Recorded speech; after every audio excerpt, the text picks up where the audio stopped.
ሁሉም ሰው የሚገዛኝ ነበር የሚመስለኝ። ወደ 10 ሚሊዮን ከዛ በላይ ነው ብሩን መላክ አልችልም ማለት እና ፌል አደረገ። ምን ተሰማሽ? የዛን ጊዜ ከባድ ነበር። ፈተናዎችን እንዳልፍ የረዳኝ ነገር መንፈሳዊነት ነው። በምን አጋጣሚ ነበር ወደዚህኛው ሙያ የገባሽው? እናቴ ላይክ ወደ 10ኛ ክፍል ምናምን እያለሁ ነው በህይወት ያጣዋትና ነገሮች እንዳሰብኩት አልሆነ። ኤግዛክትሊ ማየት ያለበት ነገር ምን ነገሮች ናቸው? አንደኛው የመጀመሪያው፣ ሁለተኛው፣ ሶስተኛው፣ አራተኛው ስኩል ኦፍ ቱሞሮ የሚባል ትምህርት ቤት እንዳሉ ፋይንድ አውት አደረኩኝ። አሁን ላለሽበት ቦታ ፕላን አድርገሽው ነው? አዎ በደንብ። ደንበኛ ግን አሁን ይህንን ነገር ምን ያክል ይረዳዋል? እንደ ደንበኛው አይነት ይለያያል። እንዴት ነው የምትለዩ? 4 አይነት ደንበኞች ከዋጋ አንጻር። ስለዚህ ያለው አማራጭ ምንድነው? በዶላር ይሸጥለታል ማለት ነው። እኛ የምንጠቀመው ታይም ቫልዩ ኦፍ መኒ ነው። ህይወት አጠቃላይ የመግዛትና የመሸጥ ፕሮሰስ ነው። ዘመድ አዝማድ እንዲወስንለት ይፈልጋል። አንድን ኤጀንት ይሄ ሰው ጎበዝ ነው የሚያስብለው ምን ነገሮች ናቸው? የሚፈልገውን ጥያቄ ጠይቅ። የተወደዳችሁ የአላይፍ ፖድካስት ቤተሰቦች እንደምን አላችሁ? ዛሬም በአዲስ እንግዳ ተመልሰን መተናል። ፕላን በያዝነው መሰረት በዚህ ዓመት 1 ሚሊዮን ሰብስክራይበር ለመግባት እንዲሁም ደግሞ በርካታ ሰዎች ጋር ለመድረስ እየሰራ እንገኛለን። ታዲያ አናላይቲክሳችን ላይ ባየነው መሰረት 76% የሚሆነው ሰው ሰብስክራይብ ሳያደርግ ነው የሚመለከተው። ስለዚህ ሰብስክራይብ እንድታደርጉ ጠይቃችኋለሁ። መልካም ቆይታ።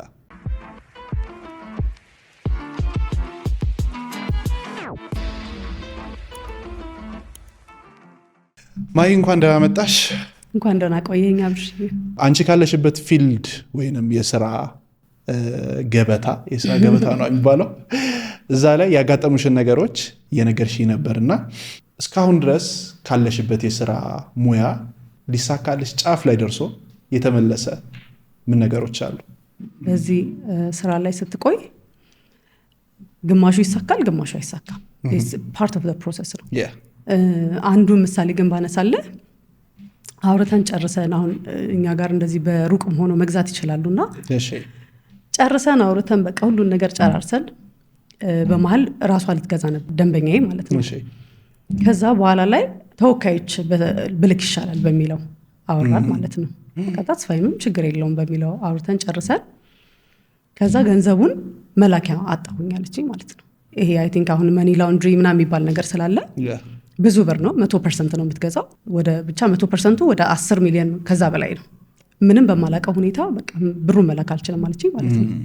ኤቭሪቲንግ ጨራርሰን አካውንት ሁላ በቃ ደርሰን እኔ በእርግጠኛ ነኝ 100% እንደሸጥኩኝ ማለት ነው። እና ፌል አደረገ። የዛን ጊዜ ከባድ ነበር። ምን ተሰማሽ? በጣም ነው ልህ ያያዘኝ። ሲማ ደርሶ በቃ መሸጥ ነበረበት ብዬ አዝኜ ነበር። ግን ያው በዚህ ስራ ላይ መውደቅ መነሳት ኖርማል ነው። በቃ ማይለመድ ፔን ነው። አልዋሽህም። ኖርማል ነው ምናምን የምትለው ሳይሆን የምር ነው ሰብሮ የሚያልፈው ወድቀ መነሳት ነው። ከታስ ሴር ኳሊቲ እንጂ አንዳንዴ በቃ ስራውን ራሱ ልተው እንዴ የሚያስብል ሁኔታ ይፈጠራል። የት ነው ተወልደሽ ያደግሽው? ምን ይመስል ነበር የልጅነት ጊዜሽ? ተወልጄ ያደግኩት እዚሁ አዲስ አበባ ከተማ ውስጥ ነው። እስከ 8ኛ ክፍል የሉትራን ትምህርት ቤት ነው የተማርኩት። ልጅነቴን እንደወደው ከሚያደርገኝ ውስጥ አንደኛው እሱ ነው። አንዱን ብነግርህ በጣም የምወደው ነገር በቃ አሁን ላለሁበት የመጽሐፍ ቅዱስ እውቀት የጠቀመኝ ሉትራን መማሪ ነው። ደግሞ ሉትራን ውስጥ ከሌላው ትምህርት ቤት የተለዩ አክቲቪቲዎች አሉ አይደል? ለአንቺ ግን አሁን ላለሽበት ነገር ቅድም እንዳልሽኝ የመንፈሳዊ እውቀትሽን እንድታዳብር የሚያደረገሽ ነገር ይኖራል። በህይወትሳ የጠቀሙሽ ነገሮች ምን ነገሮች ነበሩ? ባይዘወይ መንፈሳዊ ነገር የሚያቅሰው ዓለማዊው ኖርማል ኤቭሪቲንግ በእውነት በህይወት የገጠሙን ፈተናዎችን እንዳልፍ የረዳኝ ነገር መንፈሳዊነቴ ነው። ሌላ ምንም ሚስጥር የለውም። በጣም ደስተኛ ነኝ። ሰው ከአንድ እስከ 8 እዛ ነበር የተማርሽው? እዛ ተማርኩኝ። ጎበዝ ተማሪ ነበርሽ? በጣም ጎበዝ ተማሪ። አስተማሪዎች ግን ጎበዝ ተማሪ ነበርኩኝ። ጎበዝና ተወዳጅ የምባለኝ መረብ ኳስ ጫወታለሁ። አክቲቭም ነኝ ነው። ይሄ ትምህርት ብቻም አልነበርኩም። በጣም አክቲቭ ነበርኩኝ።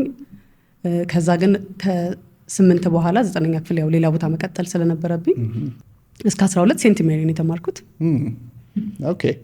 ድልበር ነበር የተማርኩትኝና አውቀ ነው ለፊት አዲስ የድልበር ተማሪዎች አስቸጋሪ ናቸው ምናምን ተብሎ ይባላል። ካዝኖች ነበሩኝ እዛ የሚማሩ። ግን የሴንት ሜሪ ተማሪዎች በጣም የሚገራርሙ ተማሪዎች ነበሩ። ምን ማስረሽቱ ውስጥ አለ ሴንት ሜሪ ላይ? በጣም በቃ ዲሲፕሊን ላይ ዳይሬክተራችን የታወቀ ነው። ኦኬ አቶ ዮሐንስ ይባሉ ነበር እሳቸውን ይማረው ነው። እና በጣም ስትሪክት ነው። ምንም ቀልድ አያውቁም ማለት አሁን ብዙ ጊዜ ሴንት ሜሪ ተማሪዎች ቀበጥ ናቸው ምናምን ይባላል። እሱ አላስታውስም እንደዛ የሆነበትን። አይ ከእናንተ በኋላ ይሆናል የቀበጡት ሊሆን ይችላል ሊሆን ይችላል። እና እኔ ግን አክቲቭ እንዳልኩ በጣም አክቲቭ ነበርኩኝ። መረብ ኳስ በጣም እጫወት ነበረ። ሜዳሊያ አለኝ። አረ እውነት? ዋው። ከዛ በኋላ በውድድር ምናምን ላይ ተሳትፈሽ ነበረ? አዎ ጉለሌ ክፍለ ከተማ ድረስ ተጫውተናል። ኦኬ ኦኬ። በጣም ፈን ነበር። አሁን ብዙ ጊዜ ከትምህርት ቤት ይዘናቸው የምንመጣቸው ነገሮች አሉ እና አንደኛው እንደዚህ አይነት አክቲቪቲዎች ይኖራሉ። ሌላው ደግሞ ከሰው ጋር ያለን ኮሚኒኬሽን ካደግን በኋላ አብዛኛው ይቀየራል። አክቹዋሊ አሁን ወደኋላ ሂጄ እኔም ሳስታውሰው ብዙ ነገር ቀይር ያለው እዚህ ጋር አሁን ላይ ሳወራ ምን ስል ምናምን ሲታይ አክቲቭ ሆኜ ምናምን የመጣሁኝ ነው የሚመስለው። ግን በጣም ዝምተኛው ልጅ ምናምን ነበር እና ምን ነበረ ያንቺ አብሶ ከኮሚኒኬሽን ጋር ከሌሎች ተማሪዎች ጋር የነበረሽ ሚና ምን ይመስል ነበረ? እኔ ያንተ ተቃራኒ ነኝ ቶታል።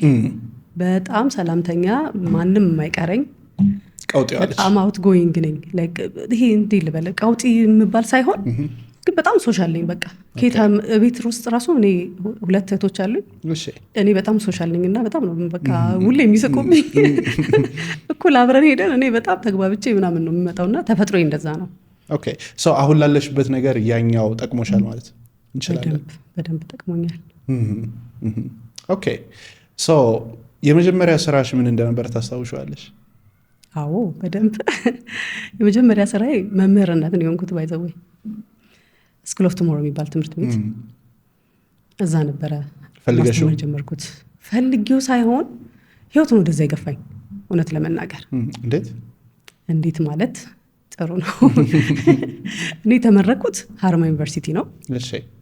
በሶይል ኤንድ ዋተር ኢንጂነሪንግ የተመረኩት እና አዲስ አበባ መጣሁኝ ልክ ከተመረቅም በኋላ። እኔ ግን ወዲያው ኢንዲፔንደንት መሆን ነበረብኝ ግዴታ። እናቴ ላይክ ወደ 10ኛ ክፍል ምናምን እያለው ነው በህይወት ያጣዋት እና ከዛ በኋላ ግን ህይወት ትንሽ ከባድ ነበር ለኔ። ሲሄድም እዛ ሀረማያ ዩኒቨርሲቲ እንዳልኩክ በቃ ተምሬም ስመጣ ብቻ ራሴን አሳምኘዋለሁ። በቃ ለራሴ ያለሁት ራሴ ነኝ የሚለውን አይነት ነገር ቶሎ ብዬ ኢንዲፔንደንት ስለመሆን ነው ማሰቡ።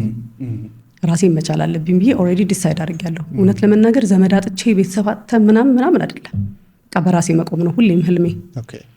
መጣሁኝ ስራ ስፈልግ እንዳሰብኩት አልሆነም። በቃ የተመረኩት በኢንጂነሪንግ ነው። የማየው ስራ ምናምን በጣም ሪሞት ነው። ቋንቋ ይጠይቃል። የዛኔ ኦሮምኛ ቋንቋ እኔ እንኳን አይደለም ምንም አልሰማም። እንደውም አሁን ይሻለኛል ትንሽ። ጭራሽ በቃ ሊሆን አልቻለም። ፕላስ እንዳልኩ ቶሎ ኢንዲፔንደንት የመሆን እቅድ ስላለኝ ቶሎ ስራ ማግኘት አለብኝ የሚለውን ኦልሬዲ አስቤዋለሁ። ከዛ ሳይ ባይ ኤኒ ፊልድ የሚል አውጥቷል ማለት ነው። እኔ በቃ ልሞክረው፣ ምንም ይሁን ልሞክረው። ልጆች እወዳለሁ ሆነስትሊ በጣም ነው ኢንጆይ የማደርገው። ሐምሌ ተመርቄ መስከረም ላይ ስራ ጀምሬያለሁ። ከልጆች ጋር ውሎ እንዴት ነው? ስቲል ይናፍቀኛል። ባይዛው በጣም ነው ደስ የሚለው። የምር ፍቅር ስትሰጣቸው ፍቅር የሚሰጡ ናቸው በጣም እና በጣም ነበር ኢንጆይ ያደረግኩት። ምን ያህል ጊዜ? ከዛ ወደ 3 ዓመት አካባቢ ይሆናል በድምሩ ማለት ነው። በ3 ዓመት ጊዜ ውስጥ ምን አዳብርሽ እዛ በማስተማርሽ? እዛ በማስተማሪ ምን ጠቀመኝ መሰለ? እኔ ዛኔ ልጅ የለኝም። አሁን ባለትዳርና የ2 ልጆች እናት ነኝ። እኔ አሁን ልጄን ስለማስጠናት አያሳስበኝም። የሆነ ነገር ጋይድ ስለማድረግ አያሳስበኝም። ማለት እግዚአብሔር መንገድ አለው ነው ያልኩት። ሁለተኛ ነገር ደግሞ ኢኖሰንት መሆን በቃ ማለት ይላል እኮ መጽሐፍ ቅዱስ ራሱ አይደል? እንደነሱ ያሉት ናቸው መንግስተ ሰማያትን የሚወርሱት ይላልና እኔ እንደውም ጌታዊ ምን አሰበ ነው የምለው ብዙ ጊዜ። እንዴት ነው እንደነሱ ኢኖሰንት መሆን የምንችለው ላለኝና ትዳሬንም አግኝቻለሁ። ባይተወይ እዛ ነው በእውነት? አዎ። እንዴት ነው የተዋወቃችሁት? እንዴት ነው የተዋወቅ ነው? እሱ የኔ ክላስ ያለች ልጅ ተማሪ አጎት ነው። ብቻ የሆነ ቀን ሊወስዳት ነው የመጣው።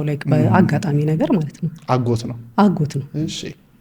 ከዛ ምንም ራሱ ሀሳቡም አልነበረኝም በዛን ጊዜ እውነት ለመናገር። ከዛ በቃ ተዋወቀን። ያው የእግዚአብሔር መንገድ ነው ብዬ ነው ያሰብኩት እና ደግሞ ልለቅ ላይክ 2 ወር ምናምን በቀረኝ ጊዜ ውስጥ ነው ተገናኘ ነው። የሚገርመው ነገር ኦልሬዲ ዲሳይድ አድርጌያለሁ ልወጣ ማለት ነው። እና እሱን ይዤ ወጣሁ። እግዚአብሔር ይመስገን። ይሄም አንድ ምክንያት ነው። በሱ ደስተኛ ነኝ።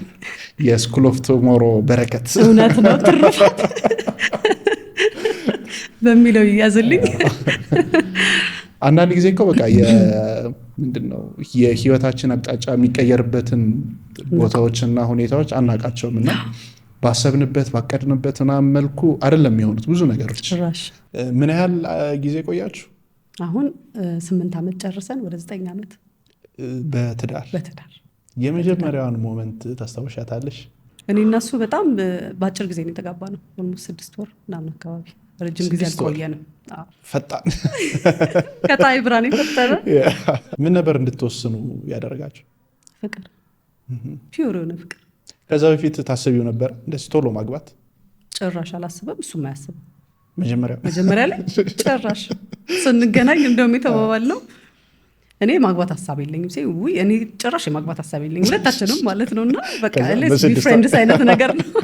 ከዛ ሶልሜት ማለት ነው። ሶልሜት ኤግዛክትሊ ልጠራው የምችለው እሱ ነው። የእግዚአብሔር ፈቃድ ሲኖርበት እንደዛ ነው። 8 ዓመቱ እንዴት ነው የምትገልጪው? ስቲል እንደ አዲስ ፍቅረኛ ትኩስ ኃይል እንደሆነ ቤተሰብ ውስጥ ራሱ በጣም ነው የምናዝናናቸው ይመስለኛል። ሪሌሽንሽፕ ላይ ስትሆን የምታደርጋቸው ነገሮች የሉም? ቶሎ መደዋሉ፣ መገናኘት፣ ዴት ማድረጉ ምናምኑ። እኛ እንግዲህ የእውነት ልጆች እናትና አባት ሆነን ራሱ አንመስልም። አሁን ድረስ እንደቀጠለ ነው። ዋው! ምናልባት በዚህ በ8 ዓመት የተማርሽበት ነገር ያለ ይመስለኛል በትዳር ውስጥና እንግዲህ እየገቡ ያሉ ሰዎች ይኖራሉ እና ፍቅርን እንደዚህ ትኩስ ሆኖ እንዲቀጥል ኢንግሪዲየንቶቹ ምንድን ናቸው? ቅመሞቹ? ያው ሁሉም ሰው ተፋቅሮ ነው ኦፍኮርስ የሚጋባው። እንዲዘልቅ የሚያደርጉት ነገሮች ግን አሉ። ይሄ መተሳሰቡ፣ መቻቻል የሚለውን ቃል እንኳን አልወደውም እውነት ለመናገር። ማለት የምትሸካከሙ አይነት ነገር አይደለም። ምክንያቱም ሰው ነህና አት ሳም ፖይንት ትደክማለህ፣ ትዝላለህና እንደዚህ አድርጌ ምናምን ነገር የምትለው ነገር መኖር የለበትም። በቃ አንተ ያንን ሰው በወደድከው መጠን የእሱን ነገር እንደ ራስ አድርገህ ነው የምታደርገው የምትኖረው። ከኢጎ ነፃ መነጋገር ትዳር ላይ ለእኔ በጣም በዋነኝነት ብዬ የማስበው መነጋገር፣ በቃ ኮሚኒኬሽን ነው። የሆነ ነገር መስሎ ሊሆን ይችላል እኮ እኔም መስሎ ሊሆን ይችላል፣ ግን ስታወራው ወይ እንደዛ ነው እንዲያሰበው አይነት ነገር የሚያስብል ነገር አለና እንደዚህ ነው እሱ ያሰበው ብለህ ሪያክት ከማድረግ በፊት ቀስ ብሎ መነጋገር። ፍቅር ካለ ደግሞ አይ ቲንክ ከባድ ይሆናል ብዬ አላስብም። ሌላ ሰው አሁን ካልኩሌት ያደርጋል። ይሄን ያክል ገንዘብ ኖሮ ምናምን፣ እኛ 5 ሳንቲም የለንም ስንጋባ ምንም ማለት ነው። ይሄ ትርፍ ነገር ኖሮ ምናምን አለ የተጋባ ነው። በቃ ፍቅር ነው የተጋባ ነው። ከዛ ትዳር ራሱ ግን በረከት ነው የሚባለው ነገር እውነት ነው። ስትወልድ ደግሞ ሌላ ታሪክ ይጨምራል። እና እኔ ባለቤቴ በጣም ታታሪ ሰው ነው እና ሁሌ እለዋለሁ እኔ አሁን እኮ የሆነ ስባረክ እኮ ያንተ ነው እንጂ የኔ አይደለም ብለዋለሁ። እግዚአብሔር ብቻዬን አያቀኝም አለ አይደለ? ዩኒቲ ስለሆነ ባይዘዌ ትዳር ትልቅ ተቋም ነው። ሰው የማይረዳው ነገር እሱ ነው። ነገ ከትዳር ውስጥ ነው ትልቅ ዜጋ የሚወጣው አይደል? ትልቅ በቃ ስነ ስርዓት ያለው ሰው የምትለው ፈሪያ እግዚአብሔር ያለው ለሌሎች። እኔ አሁን ለምሳሌ ሰርቪስ ፕሮቫይደር ነኝ አይደል? ለሌሎች እየረዳሁኝ ነው። በቃ ማለት አመሰግናለሁ እንደዚህ አይነት ቤተሰብ ስላሳደገኝ። ቀጠሩ ላይ ነኝ ያለሁት። እህቶችን ሳይ ደስ ይለኛል። ስለዚህ ትዳር ቀላል ነገር አይደለም፣ ኮሚትመንት ነው። ግን ሸክም አድርጎ ከማሰብ ይልቅ ጅስት አብረህ ስትሄድ ከሆነ ሰው ጋር እየኖርክ እንዳለ አለ አይደለም? በጣም ከምትወደው ሰው ጋር እየኖርክ ነው ያለኸው። ስለዚህ እሱን ኢንጆይ እያደረግክ ማለት ነው። ብዙ ሰው እንግዲህ ማየው በቅር ወዲያው እንደተጋቡ በአመት ምናምን ልጅ ቶሎ ነውና የፈጠነ ነበር። የናንተ የኛ እንደዛ አይደለም። የፈጠነ ተጋባችሁ? ከዛ በጣም ነው ኢንጆይ ያደረግነው። ወደ 2 ዓመት ምናምን ቆይተናል ልጅ ከመምጣቱ በፊት። እኔ ሳገባ 26 ዓመቴ ነው። የመጀመሪያ ልጄን ስወልድ ወደ 28 ነገር እየሆንኩ ነው። እና በጣም በቃ እሱ ማድረጌ ትክክለኛ ነገር ነው ብዬ ነው የማስበው። አብረን ነው ላይክ በደንብ ነው ኢንጆይ ያደረግነው። የሆነ ቦታ እንሂድ አያሳስበንም። ምግብ እንስራ ነው እኔ እንውጣ አይነት ነገር ነው። በጣም በቃ ፈታ ብለን ነው አይነት ነገር እና እሱን ማድረጋችን አሁን ልጅ ከወለድክ በኋላ ቀላል አይደለም። ትሄድ ትችላለህ እኮ ግን ብቻህን ኢንጆይ እንዳደረግከው ላይሆን ይችላል። እሱ ነው ችግሩ። በቃ እሱ አቴንሽን አልሰጠኝም፣ እሷም እንደዚህ ወደ ልጆቿ ናት። ደግሞ ይሄ ሆርሞናል ቼንጅ የሚባል አለ። ሴት ልጅ ስትወልድ አብሮ የሚመጣ ነገር አለ። በቃ ፈልገው አይደለም ራስን ማኔጅ። ብዙ ሰው ዲፕረስድ ይሆናል ምናምን። እኔ እግዚአብሔር ይመስገን በዲፕሬሽን ውስጥ አልፌ አላውቅም። በጣም የማመሰግነው ነገርና በቃ እንዳልኩክ በጣም አቴንሽኔ ልጆቼም ላይ ስለሆነ ይሁን እኔ አላውቅም። እንዴት አልሆንሽም ቢሉኝ ራሱ አላውቀውም ለመናገርና ወንዶች ይሄን አንደርስታንድ እንዲያደርጉ ጊዜ ይፈልጋሉ። ለምን ተቀየርሽ? ትላንትና እኮ በጣም ነበር የምትሳሳልኝ፣ አሁን ለልጇ ነው ይመጣል። ስለዚህ ወንዶችም ትንሽ በተወሰነ መልኩ ተረድተው መግባት ያለባቸው ነገሮች አሉ። ግን ከሁሉ በላይ ጊዜ መሰጣታት እና ማስቀጠል። አሁን ልጆች እያሉ ለምሳሌ ከባድ ነው አይደለ? ካብረህ ካንድል ናይት እናድርግ ብትል ቤት ውስጥ ሻማ ኦልሬዲ ወድቋል፣ አይኖርም። በቃ ኩኪሱ ምንም ተበልቷል። ስለዚህ እንትን ማለት አለ አይደለም፣ ጊዜ ቦታ መሰጣጣት፣ ሆን ብለህ መፈለግ። አሁን ሁኔታው እንዲፈጥርልን አይነት ነገር ነው አይደል? መጠበቅ በፊት እኮ እንዲያደርግ ነበር እሷ እንዲያታረግም በፊት ይደውልልኝ ነበር፣ እኔ ብደውልለት ምን ችግር አለው? ነገሮችን ቀለል ማድረግ በቃ እና ይሄ ኢንቴንሽናሊ ልክ አሁን ወንድ ልጅ እኮ ሲያገባ እንደዚህ ይቀየራል፣ ሴቷ እኮ እንደዚህ ታገባ ወይ ስትወልድ እንዲህ ይሆናል የሚባል ነገር አለ አይደል? ይሄ ልክ አይደለም። አንተ ማስተካከል ትችላለህ። ለሁሉ እንቅስቃሴ ኃላፊነት መውሰድ ትችላለህ። ራሴን መቀየር እችላለሁ። ይሄ የኔ አመለካከት ነው። ምን ማወቅ ፈለኩ መሰለሽ? አሁን አንድ ቤት ሸጠሽ ወይም የሆነ ዲል ዘግተሽ ምናምን ወደ ቤት ስትገቢ ቫይብራሽን ይቀየራል። ያውቃሉ። የሸጥኩ ቀን ወይ ምናምን ያገኘው ቀን እኔ ይታወቃል። አየሩ ይቀየራል። በቃ ስትገቢ በቃ እየተንገዳገድኩ ነው። ልጆች ነው ያለሽ። በጣም በቃ ቀውጢ ነው እና ደስታዬም እሱ ነው። አክቹዋሊ ፊውል ለኔ ፊውል ብዬ የማስበው ራሱ እሱ ነው እና ደስ ነው የሚለኝ በጣም። አሁን ላለሽበት ቦታ ፕላን አድርገሽ ነው ወይስ ራሱ ህይወት ነው እዚህ ጋር ያደረሰሽ? የኔ ኤቭሪቲንግ ህይወት ነው። እያንዳንዱ ነገር ላይክ እንደ ሰው ታቀዳለህ፣ እንደ ሰው እንደዚህ ቢሆን ትላለህ። ሁሌ ግን እንዳሰብኩ ላይሆን ይችላል። ብዙ ሰው የሚሸወደው ግን ምንድነው ያንን ነገር አለመቀበል። እኔ ስኩል ኦፍ ቱሞሮ ሳስተምር ማለት እግዚአብሔር እንዴት ፈቃድ ሊሆን ይችላል? ላይክ 5 ዓመት ተምሬ ወጥቼ ብዬ ጠይቃለሁ። ለምን በቃ ማለት በጣም ጎበዝ ተማሪ ነኝ፣ ወጥቼ ብሰራ ሀገሬን እጠቅማለሁ። እኔ በቃ ራሴን በጣም ትልቅ ሌቭል ላይ ያስቀምጬ ነው የወጣሁት ስወጣ ማለት ነው። ከዩኒቨርሲቲ ኢንተርንሺፕም ውሃ ስራዎች ነበርን እና እሱ በጣም በቃ ሞቲቬት አድርጎኝ ነበር እውነት ለመናገር። ስወጣ ግን እንደዛ አይደለም፣ ሌላ ነው። ስለዚህ የመጣውን ቻሌንጅ ወደ ሶሉሽን መቀየር አለብኝ። ያ ገንዘብ ሜክ ማድረግ አለብኝ። ሜክ እያደረኩኝ ነው። ህይወቴን ማስተካከል፣ መደሰት አለብኝ። አፍተር ኦል ማንኛውም ሰው በተማረበትም ቢቀጥል ደስተኛ ሆኖ መቀጠሉ ነው ዋናው ታርጌት። ገብቷል? አሁን እኔ ተምሬ ምን ብዬ ሴልስም በሆን ላይ የሽያጭ አማካሪ በሆን እንኳን ደስተኛ ካልሆንኩ ኮንተንትድ ካልሆንኩ ትርጉም የለው። ስለዚህ እኔ የመጣሁበትን መንገድ ባይ ኤኒ ሚንስ ኢንጆይ ለማድረግ ነው የምሞክረው። ስለዚህ በቃ ኢንጆይ ስላደረኩኝ አንዳንዴ አመስጋኝ መሆን ጥሩ ነው ሁሌም። ስለዚህ ስላመሰገንኩኝ እየተጨመረልኝ መጣ። አሁንም ፕሮግራማችን እንደቀጠለ ነው። እስካሁን ድረስ በነበረን ቆይታ ምን ተማራችሁ? ምን ተረዳችሁ? ኮሜንት ላይ ጻፉልን። ሰብስክራይብ እንድታደርጉ ጠይቃችኋለሁ። መልካም ቆይታ። አስተማሪነት ትልቅ ጸጋና ስጦታ ነው ብዬ አስባለሁ። ምክንያቱም ሁሉም ሰው ማስተማር አይችልም፣ ለአስተማሪነትም አልተሰጠም። ብዙ አይነት ሰው አይደለ ያለው። አንዳንድ ሰው ቴክኒካል ሰው ነው። አንዳንድ ሰው ደግሞ የንግግር አቅሙ በጣም ከፍተኛ ስለሆነ ሲያስተምር ሲያስረዳ በደንብ ምንድነው እውቀትን ለማስጨበጥ ይቀለዋል። የሚመለከቱትም የሚያዩትም ሰዎች ከሱ የሆነ ነገር ለመውሰድ በጣም ቀሏቸው ምናምን ይሆናል። ቴክኒካል የሆነ ሰው ሲያወራ ካየሽው እንትኑ እንደዚህ ከተደረገ በቃ ብሎ ይጨርሳል። ረዥም ርቀትም ደግሞ አይሄድም። ስቶሪ ቴሊንግ አለ በዛ ውስጥ ብዙ ነገሮችን እንደ ስንኖርም የምንማርበትና የምንሆነው ነገር ነው። በማስተማር ሂደት ውስጥ ግን ላንቺ ላይክ ይሄ ነገር ቁልፍ ነገር ነው ብለሽ በህይወትሽ እንድትጠቀሚ ያደረገሽ አንድ ይዘሽ የወጣሽው ነገር ምንድነው? እንደ ስኪል በማስተማር ሂደት ውስጥ አንድ ሰው ጭንቅላት ውስጥ ሊኖር ይገባል ብዬ የማስበው ነገር ነገ ይህንን ሀገር የሚረከብ ዜጋ ነው እያፈራው ያለሁት ብለህ ማሰብ መቻል አለብህ። ስለዚህ ዛሬ የማደርገው ነገር ዛሬ የሚሰጣቸው ነገር ቤተሰባቸው ጋር ይደርሳል። ከዛ ከሱም አልፈው እነሱ ላይ ዘር እየዘራ ነው። ነገ አድገው ይበቅላል፣ ታየዋለህ። ስለዚህ እኔን የጠቀመኝ ነገር ምንድነው? በቃ ሁሉን ነገር በቀልድ አላየው።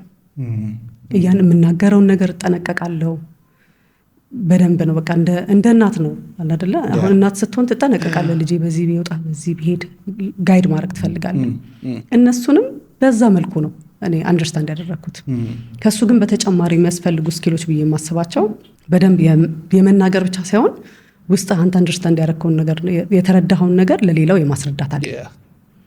አሁን እኛ ማስተማር ብቻ ሳይሆን ማስጠናት የሚባል ነገር አለ። ቲቶር አይደል? አብዛኛው ጊዜ የግል ትምህርት ቤቶች ላይ የተለመደ ነው። የመንግስት እንኳን ላይኖር ይችላል። እነሱን ስታስጠና አንተ አንደርስታንድ አድርገው ተረድተኸው ነው ለእነሱ የምታስረዳው። ስለዚህ በምን አይነት መልኩ ነው እንዲቀበልኝ እሱ ጋር ሲደርስ እኔ የገባኝ ነገር እንዲገባው የሚለው ሚንስ ኦፍ ኮሚኒኬሽን ነው የሚባለው። እሱ ስኪል ግዴታ ያስፈልጋል። በእነሱ ልክ አውርዶ ያንን ነገር ማቅረብ መቻል። አክቹዋሊ አንድ ነገርም እኮ ገብቶሻል የሚባለው ለህፃን ልጅ ማስተማር ከቻልሽ ወይም ካሰለጠንሽው ከሰጠሽው እና ከተረዳሽ ከተቀበለው በቃ ገብቶሻል ማለት ነው ይባላልና እንግዲህ ሰዎች እውቀታችሁ መርምሩት። አክቹዋሊ ካየሽው ብዙ ሰው እኮ እያወራ ነው፣ ግን ምን ያክል አንደርስታንድ አድርገነዋል? ይሄ ራሱ መፈተሽ ያለበት ነገር ነው። በምን አጋጣሚ ነበረ ወደዚህኛው ሙያ የገባሽው? ይሄኛው ወደዚህ ስመጣ የመጀመሪያ ልጄን ወልጄ ነገሮች እንዳሰብኩት አልሆነ። መጨረሻ ላይ ከመውለዴ በፊት ማስተማር ነበረ። ተመልሼ እገባለሁ እኔ ሀሳብ። ከዛ ኮቪድም ሊገባ ነው። ኮቪድ ገባ። ሰው የለኝም ቤት ማለት ልጅ የሚዘል ሰው ያስፈልጋል። ከዛ እሱ በጣም ህፃን ነው። ሳሳዊኝ በጣም ለመውጣት ማለት ነው። እንዳሰብኩት ስላልሆነ ትንሽ ጊዜ መቆየት አሰብኩኝ። 2 ዓመት ከ3 ወር ድረስ ቆይቻለሁ። እንደዚህ ግን ወጣ ገባ እያልኩኝ ቲቶር ምናምን ሰራ ነበር በጊዜው።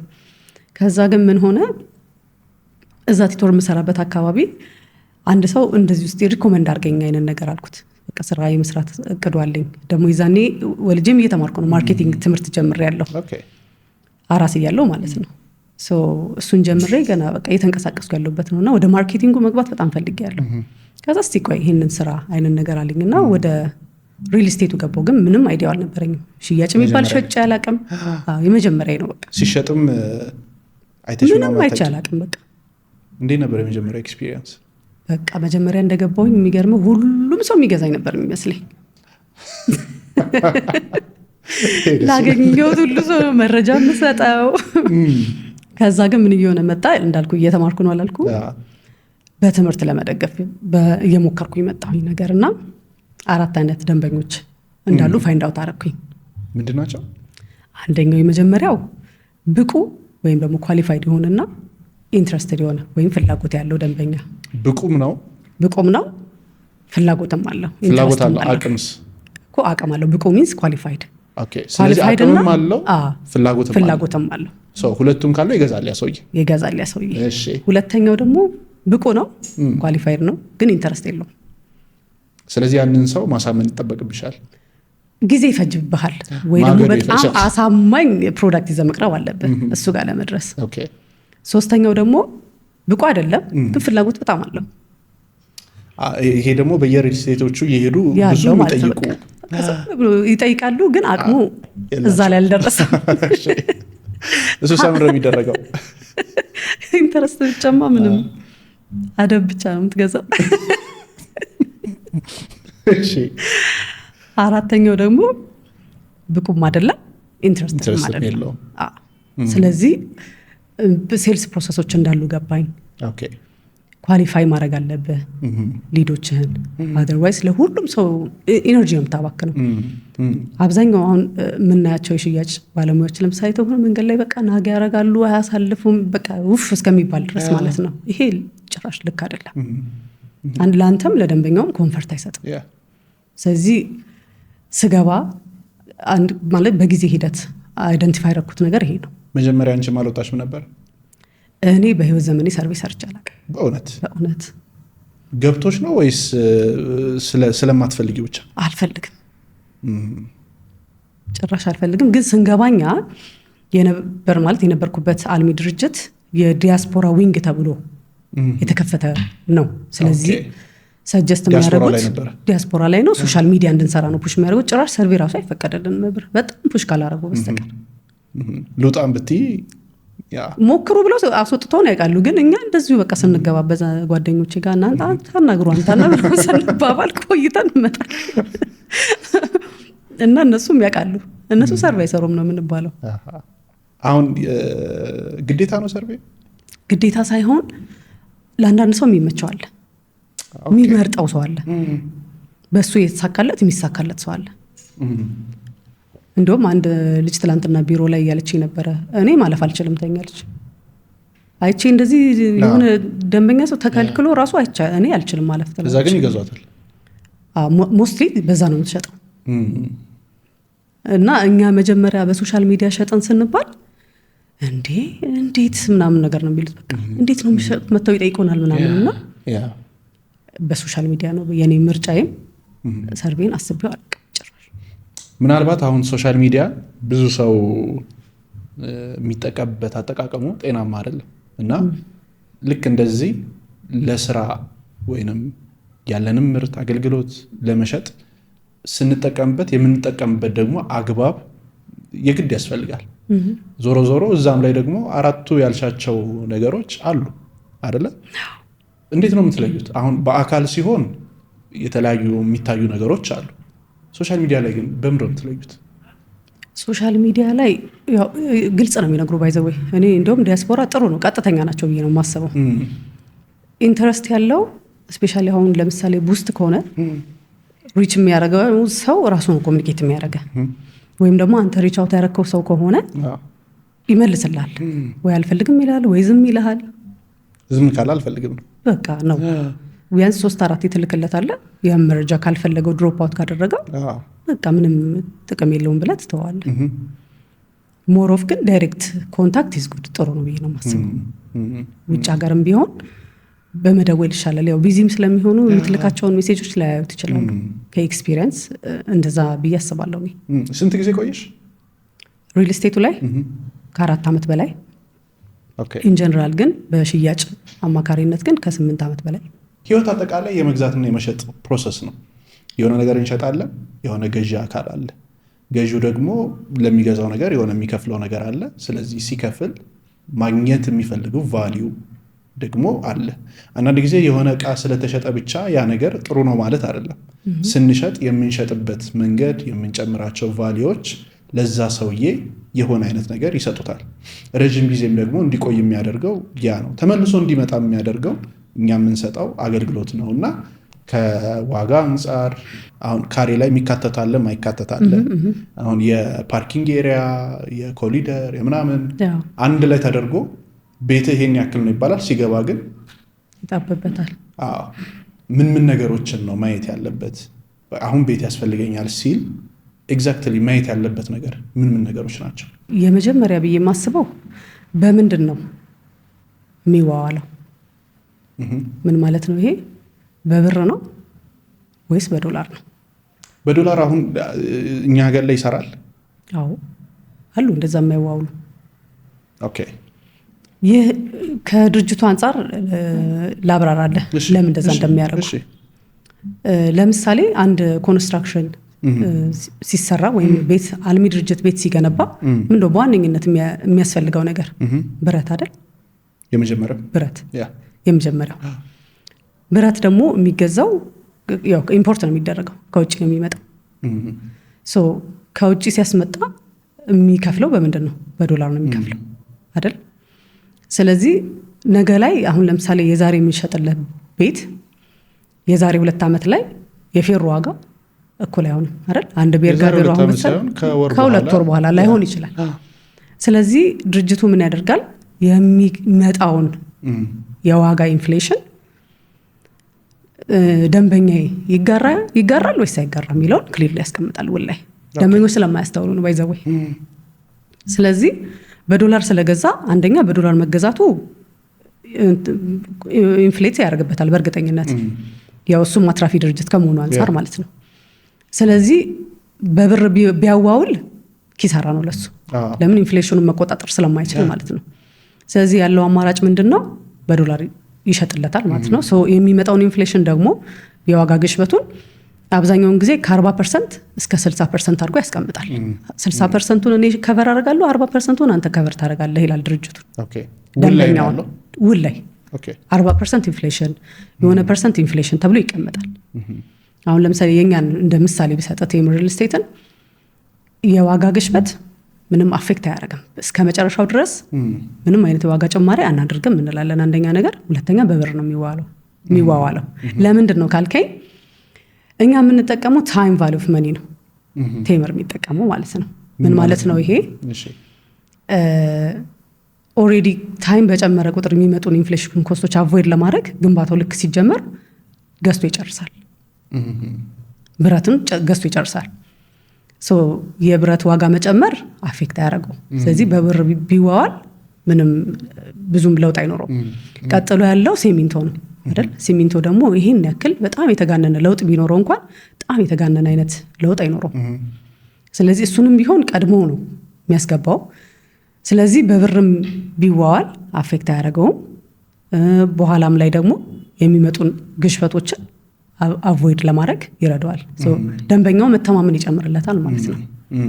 አንደኛው ነገር ይሄ ነው። ይሄንን በደንብ ማየት አለባቸው ደንበኞች። ሁለተኛ ነገር ውሉ ላይ ነው ቼክ የሚያደርጉት። ሁሉም ነገር ውል ላይ ነው የሚኖረው። ወይም ደግሞ መጀመሪያ የሚያገኙትን የሽያጭ አማካሪ በደንብ በግልጽ ማማከር መቻል አለበት። አንደኛው ነገር ይሄ ነው። ሁለተኛ ደግሞ ቅድም እንዳልከው ግሮስ ኤሪያ እና ኔት ኤሪያ የሚባል ነገር አለ። ዋናው ቤቱ የሚያርፍበት ኤሪያ ኔት ኤሪያ ነው። ሰው ሲገዛ ኔት ኤሪያውን ነው የሚገዛው። ግን አሁን ለምሳሌ እኛ ጋር መገናኛ ያለ ሳይታችን ላይ ሜንሽን ባረግልህ 99 ካሬ የሚባለው ኖርማሊ ወደ 76 ካሬ ነው ኔት ኤሪያው። ግን ከዚህ 76 ካሬ ስታቀናንሰው ወደ 23 ካሬ አካባቢ ይመጣል አይደል? ስለዚህ 12 ካሬው ግን ፒውርሊ ፓርኪንግ ነው።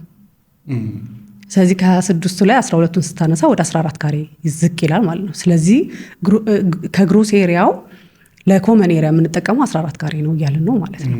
ስለዚህ ግሮስ ኤሪያ ማለት ነው ኔት ኤሪያ ሲደመር ፓርኪንግ ሲደመር ኮመን ኤሪያ ነው ማለት ነው።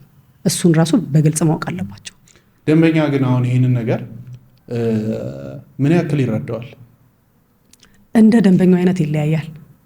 ይህንን የሚያውቅ ደንበኛ አለ፣ ጭራሽ ኖቲስ የማያደርገው አለ። ማለት በቃ ለምሳሌ 110 ካሬ ከገዛ 110 ካሬ የሚረከብ ነው የሚመስለው፣ ወይ ደግሞ ተጨማሪ ፓርኪንግ አለ ብሎ የሚጠይቅም አለ። ይሄኛውን የሽያጭ አማካሪ ፕሮብለም ነው ብዬ ነው የማስበው። ለምን እውነትን ነገር ሰጥተ ተቀብሎት ቢገዛ ይሻላል። ለምን ላይፍ ስታይል ነው እየሰጠ ያለው ለዛ ሰው የሚኖርበት ነው። ስለዚህ እውነተኛውን ነገር ነግረኸው እሱ በኋላ ላይ ቅር ከሚለው ቢቀርብ ይሻላል ሽያጩ ራሱ። ስለዚህ ይሄ በግልጽ ይቀመጣል። እሱንም በደንብ እናስረዳለን በኋላ ላይ ቅሬታ እንዳይፈጠር።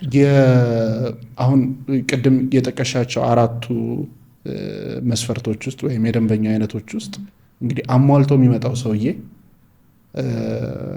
አሁን ያልሻቸውን ነገሮች ሌሎችንም ትጨምሪልኛለሽ አይቶ ምናምን ግን መጨረሻ ታይም ላይ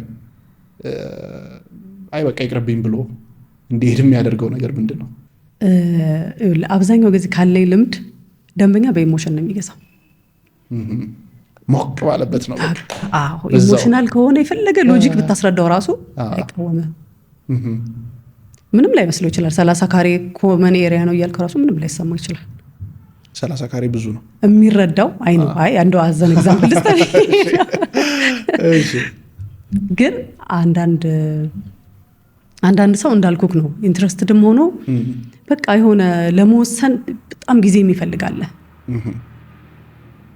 ብዙ አይነት ደንበኛ ነው ያለው። አንዳንዱ ደንበኛ አንተ ኃላፊነቱን ሙሉ ፐርሰንት ላንተ ይሰጣል። በቃ አንተ ጥሩ ቪው ያለው ጥሩ ፍሎር ላይ ያለው አሪፍ ብለህ የምታስበውን ብሎ ለአንተ ኃላፊነቱን ይሰጣል። ሁለተኛው ደንበኛ ደግሞ በራሱ ነው የሚወስነው። ምንም ብትለው ምንም ሀሳብ ራሱ አይቀይርም። ሶስተኛው ደግሞ ዘመድ አዝማድ እንዲወስንለት የሚፈልጋለ። ቅድማ ፌል አረገብኝ ለምሳሌ እንዳልኩ ማለት ነው። በቃ ያማክራል።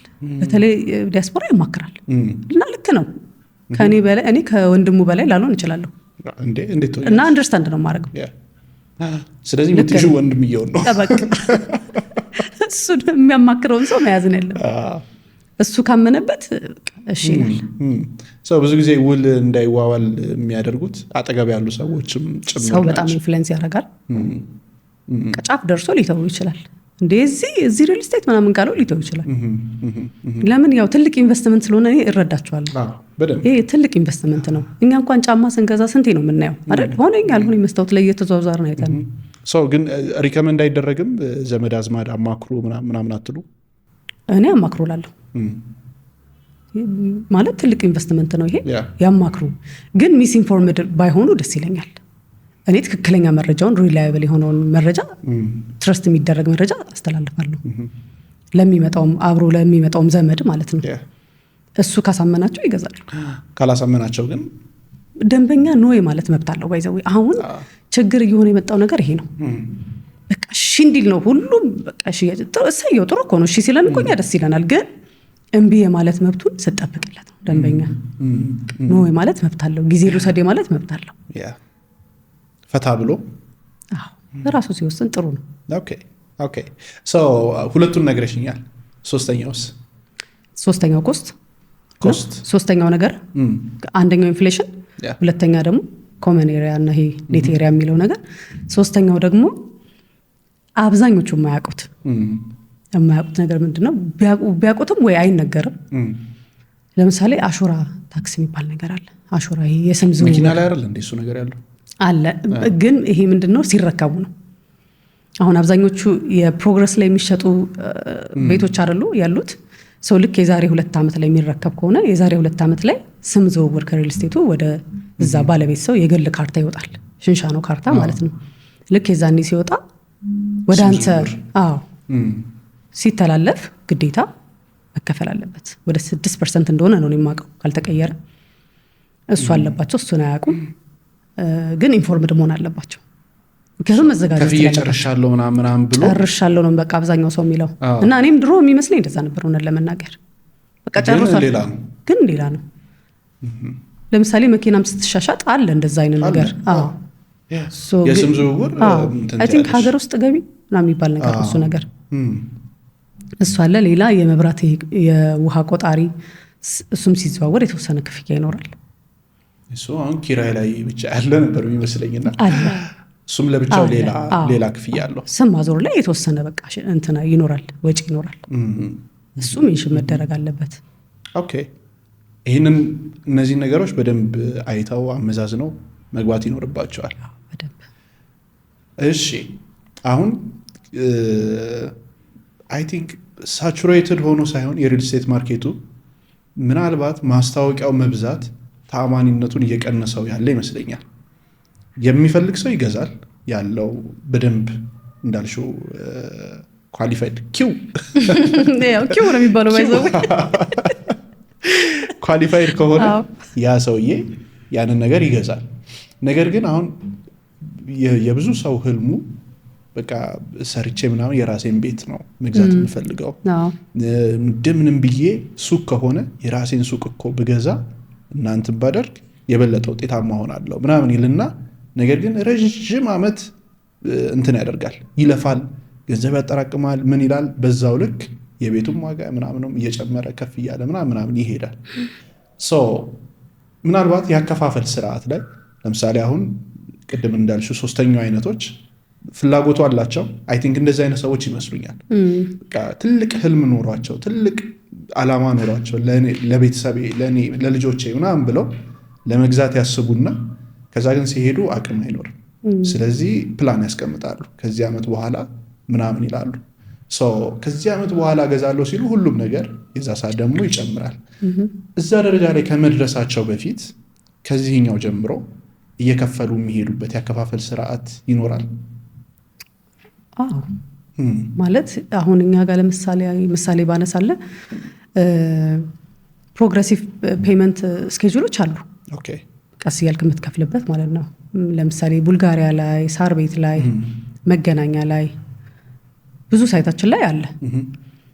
ያው እኛ የምናበረታታው ይሄንን የኢንፍሌሽንን በለው ገንዘብ ባንክ ከሚያስቀምጡ ኢንፍሌት ስለሚያደርግ እንደ መጣል ነው የሚቆጠረው በአሁን ዘመን ላይ። ስለዚህ አሴት ላይ ቢያስቀምጡት ይሻላል ብለን ስለምናስብ እነሱ እንዲጠቀሙ ከማሰብ አንጻር ዲስካውንት ኦፕሽኖች እንዲጠቀሙ እናደርጋለን። ግን አሁን በ20% መዋዋል ለሚችል ደንበኛ እንደውም በጣም ፍሌክሲብል በሆነ አሁን አብዛኛው ሪል ስቴት ምን ይሆናል መሰለ 10% ተዋዋል ይልሃል። በጣም ትንሽ ብር ነው 10% ስታስበው ከሰፍ ብሎ የሚያስገባ ነው። ከዛ ግን ሰከንድ ፔመንት ሰርድ ፔመንት የሚባለው አንደኛ ጠባብ ጊዜ ነው። በአንድ ወር በሁለት ወር ጊዜ ውስጥ 20% ክፈል ብትባል ምን ዋጋ አለው? በቃ ይሄ እንዲያቋርጥ ነው የሚገደደው ደንበኛ። ምንድን ነው የሚደረገው? አሁን ካቋረጠ ገንዘብ ይመለስለታል? እኛ እንዲያቋርጥ ሰጀስት አናደርግም። ለምን በላይ ቴምር በቃ የህልሙ ማረፊያ ነው የሚለው አይደል? ቴምር የህልሙ ማረፊያ ቤቶችን ኦን እንዲያደርጉ ነው የምናበረታታው። ባያቋርጡ ብለን ነው ተስፋ። አሁን መገናኛ ሳይታችን ላይ አዲስ የወጣው ሳይታችን ላይ የመጀመሪያ 20% ተከፍሎ ቀሪው 80% 5% ነው የሚከፍሉት። በጣም በቃ እንዲቀጥሉ የሚያበረታታ ነው እንጂ መሀል ላይ 20% 30% ብሎ ራሱ የለም። ማክሲመም 10% ሌላው ሳይቶች ላይ የሚገኘው። ይህ ምንድነው ቤት ባለቤት እንዲሆኑ ነው አላማው ድርጅቱ እንጂ እንዲያቋርጡ አንመክርም። ሌላ ኦፕሽን ደግሞ ምን አለ መሰለ፣ ለምሳሌ አሁን አዲስ ሳይት ወጣ አይደለ? ሳር ቤት ላይ ገዛ ደንበኛችን አቃተው ልበልህ መክፈል በቃ ከጊዜው አንጻር። ስለዚህ ወደ ሌላ ሽፍት እንዲያደርግ አሁን ይሄን የሚያደርግ የለም። ለምን ድርጅቱ መጠቀም ነው አይደል የሚፈልገው፣ ማንኛውም ፕሮፊት ማድረግ ስለሚፈልግ። ስለዚህ ወደ ሌላ ሽፍት እንዲያደርጉ እንሞክራለን። ካልሆነ ግዴታ መቋረጥ ካለበት 10% ይቀጡና ይሄ ሁሉ ጊዜ የቆዩበት አለ አይደለ ድርጅቱ መጠቀም ስለነበረበት 10% ተቀጥቶ ይመለስላቸዋል የከፈሉት ገንዘብ በሙሉ ማለት ነው። ኦኬ እሺ። አሁን አንዳንድ ማስታወቂያዎችን ደግሞ ያየኋቸው አሉ። ለማስታወቂያ የሚወጡ የክፍያ ዋጋዎች የተለያዩ ፕላትፎርሞች ላይ አሉ። ካሬ በዚህ ያህል ዋጋ ምናምን ይባልና ጭራሽ በማይታመን ዋጋ ምናምን ነው የሚባለው። ከዛ 100,000 ብር በማይሞላ ምናምን ይደረግና ከዛ እዛ ቦታ ላይ ስቴጅ ደግሞ ዋጋው ተመሳሳይ አይሆንም። እንደዚህ አይነት ነገሮች በሚያጋጥሙ ጊዜ እንዴት ነው መለየት የሚቻለው? ይሄ ምንድነው መሰለ ሚስ ኢንፎርሜሽን ነው። ለምሳሌ አሁን አብዛኛው የሽያጭ ባለሙያም ችግር አለበት እውነት ለመናገር በቃ እንዲሸጥለት ከመፈለጉ የተነሳ ማጮህ አለበት ሰው አቴንሽን የሚሰጠው እንደዛ ስለሆነ ማለት ነው። ይሄን ነገር እንዴት ነው ማድረግ የሚቻለው? ትክክለኛ መረጃ ሄዶ በመውሰድ ነው። ቢሮም ይሁን ብቻ ትክክለኛ የሚመለከተው አካል አለ አይደለ? እዛ ሄዶ መውሰድ። ለምሳሌ በካሬ 120,000 ብር ወይ 130,000 ብር እየተሸጠ በካሬ 80,000 ብር ብሎ ያወጣል። እኔም ቅርብ ጊዜ ስለገጠመኝ ማለት እዛ ቦታ ላይ እንዴት ብዬ ጠይቄ ስለማውቅ ስንጠይቅ 100% ለከፈለ ደንበኛ ነው። ስለዚህ ምን መካተት አለበት?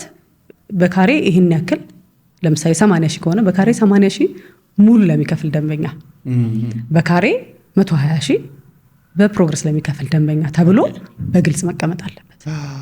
ይሄ የኢንፎርሜሽን ጋፕ ነው። ስለዚህ ያንን ነገር ለመግዛት የሚሄደውም ሰው ከመሄዱ በፊት መጠየቅ አለበት።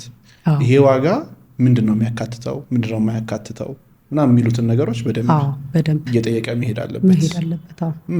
ኦኬ እሺ። ሌላው እንድናነሳ የምፈልገው ነገር ምናልባት ስለ ኢንቨስትመንት ይወራል፣ ነገር ግን በቃ ኢንቨስት አደረግሽ ምናምን መጨረሻ ላይ ወይ ስለ መሸጥ ይነሳል።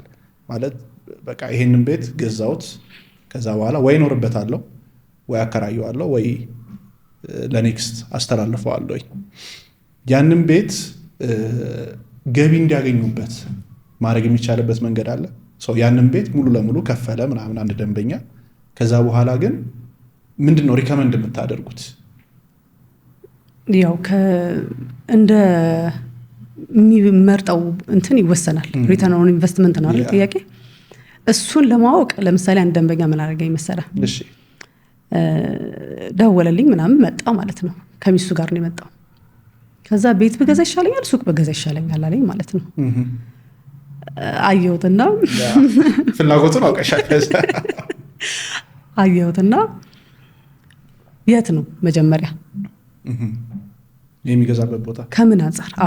አንደኛ ነገር የምታየው ሪተርን ኦን ኢንቨስትመንትን ለማወቅ ሎኬሽን ወሳኝነት አለው። እሺ ስለዚህ ቦታ ለምሳሌ መኖሪያ ቤት ብሎ ሲጠይቀኝ አሁን እኛ ያለን ሳይት በቅጥቅ ስለ ሳር ቤት ይሻላል፣ ቡልጋሪያ ይሻላል፣ መገናኛ ይሻላል ወይስ አያት ይሻላል? ልዩነት አለው ሲጠራ። ፕራይም ሎኬሽን የምንላቸው ሎኬሽኖች አሉ። ከምን አንጻር? ከሚያስገኙት ገቢ አንጻር። በኪራይ ሊሆን ይችላል፣ ድጋሚ ሪሴል ቫልዩ ሊሆን ይችላል። ከሱ አንጻር ሱቅ ብሎ ሲጠይቀኝ ደግሞ የት ለምሳሌ መርካቶ ላይ ቤት ልግዛ ሱቅ ልግዛ ቢለኝ ምንም ጥያቄ የለውም። ሱቅ ነው የምንል ማንም ሰው ሱቅ ነው የሚለው አይደለ? ለምን የሚያዋጣው እዛ ሎኬሽን ላይ የሚያዋጣ ነገር ምንድን ነው? ስለዚህ ሱቅም ከሆነ ደግሞ ፒያሳ ላይ ያለን፣ ገላን ላይ ያለን፣ ቡልጋሪያ ላይ ያለን፣ ሳር ቤት ላይ ያለን የትኛው ይሻላል? ያንተ ልብ ያረፈው የት ጋር ነው ብለን እንጠይቀዋለን። ስለዚህ ያው ሴቶች ወደ ሴት ነን ብዙ ጊዜ፣ ወንዶች ደግሞ ብዙ ጊዜ ቶሎ ገቢ የሚያመጣ ቶሎ የሆነው ቢዝነስ ነገር ላይ የሚታርፍ ነገር እንደዛ ነው። እና ግን ደስ የሚለው ሁለቱንም ነው የገዙት፣ ቤትም ሱቅም ነው። ኦኬ። ሌላው እንድናነሳ የምፈልገው የዲያስፖራ ካሉበት ሆነው እንዴት የቤት ባለቤት መሆን ይችላሉ? ቴምር ጋር በጣም ቀላል ነው። ሁለት መንገዶች አሉ። አንደኛው ራሳቸው እዛው ሆነው ለምሳሌ እዚህ ተወካይ የሌላቸው ይኖራሉ። ዘመድም ኖሯቸው ውክልና ያልሰጧቸው ከሆኑ ያው ጊዜ ስለሚወስድ ቤቱን ሉዝ እንዳያደርጉት ምን ያደርጋሉ? ዳይሬክትሊ በዲኤችኤል ይላክላቸዋል። ውሉም ኤቭሪቲንግ ሳይቱን ያው ከኛ ጋር በቪዲዮ ኮል ያዩታል። ፕሮዳክቱን ኢንትረስትድ ከሆኑ እዛው ባሉበት ሆኖ መግዛት ይችላሉ። ውሉም ይላክላቸዋል በዲኤችኤል። ይሄ እኛ ጋር ያለ አሰራር ነው። የክፍያው መንገድ ቀጥታ ወደ ድርጅቱ ያስገባሉ፣ ወደ ቴምር አካውንት ያስገባሉ። ከዛ ያው ስክሪንሻት አድርገው ሲልኩ ደረሰኝ ይቆረጥላቸዋል። በዛ መልኩ ይሰራላቸዋል ማለት ነው። አንደኛው አማራጭ ነው። ሁለተኛ ደግሞ ህጋዊ ወኪሎቻቸው አሁን እንዲሁም አይ ቲንክ ወደ ሙሉ ውክልና ከፍ ሳይል አይቀርም። ውክልና ግዴታ ነው። በወኪሎቻቸው በኩል በራሳቸው ስም መግዛት ይችላሉ። እነዚህ ሁለት አማራጮች አሉ።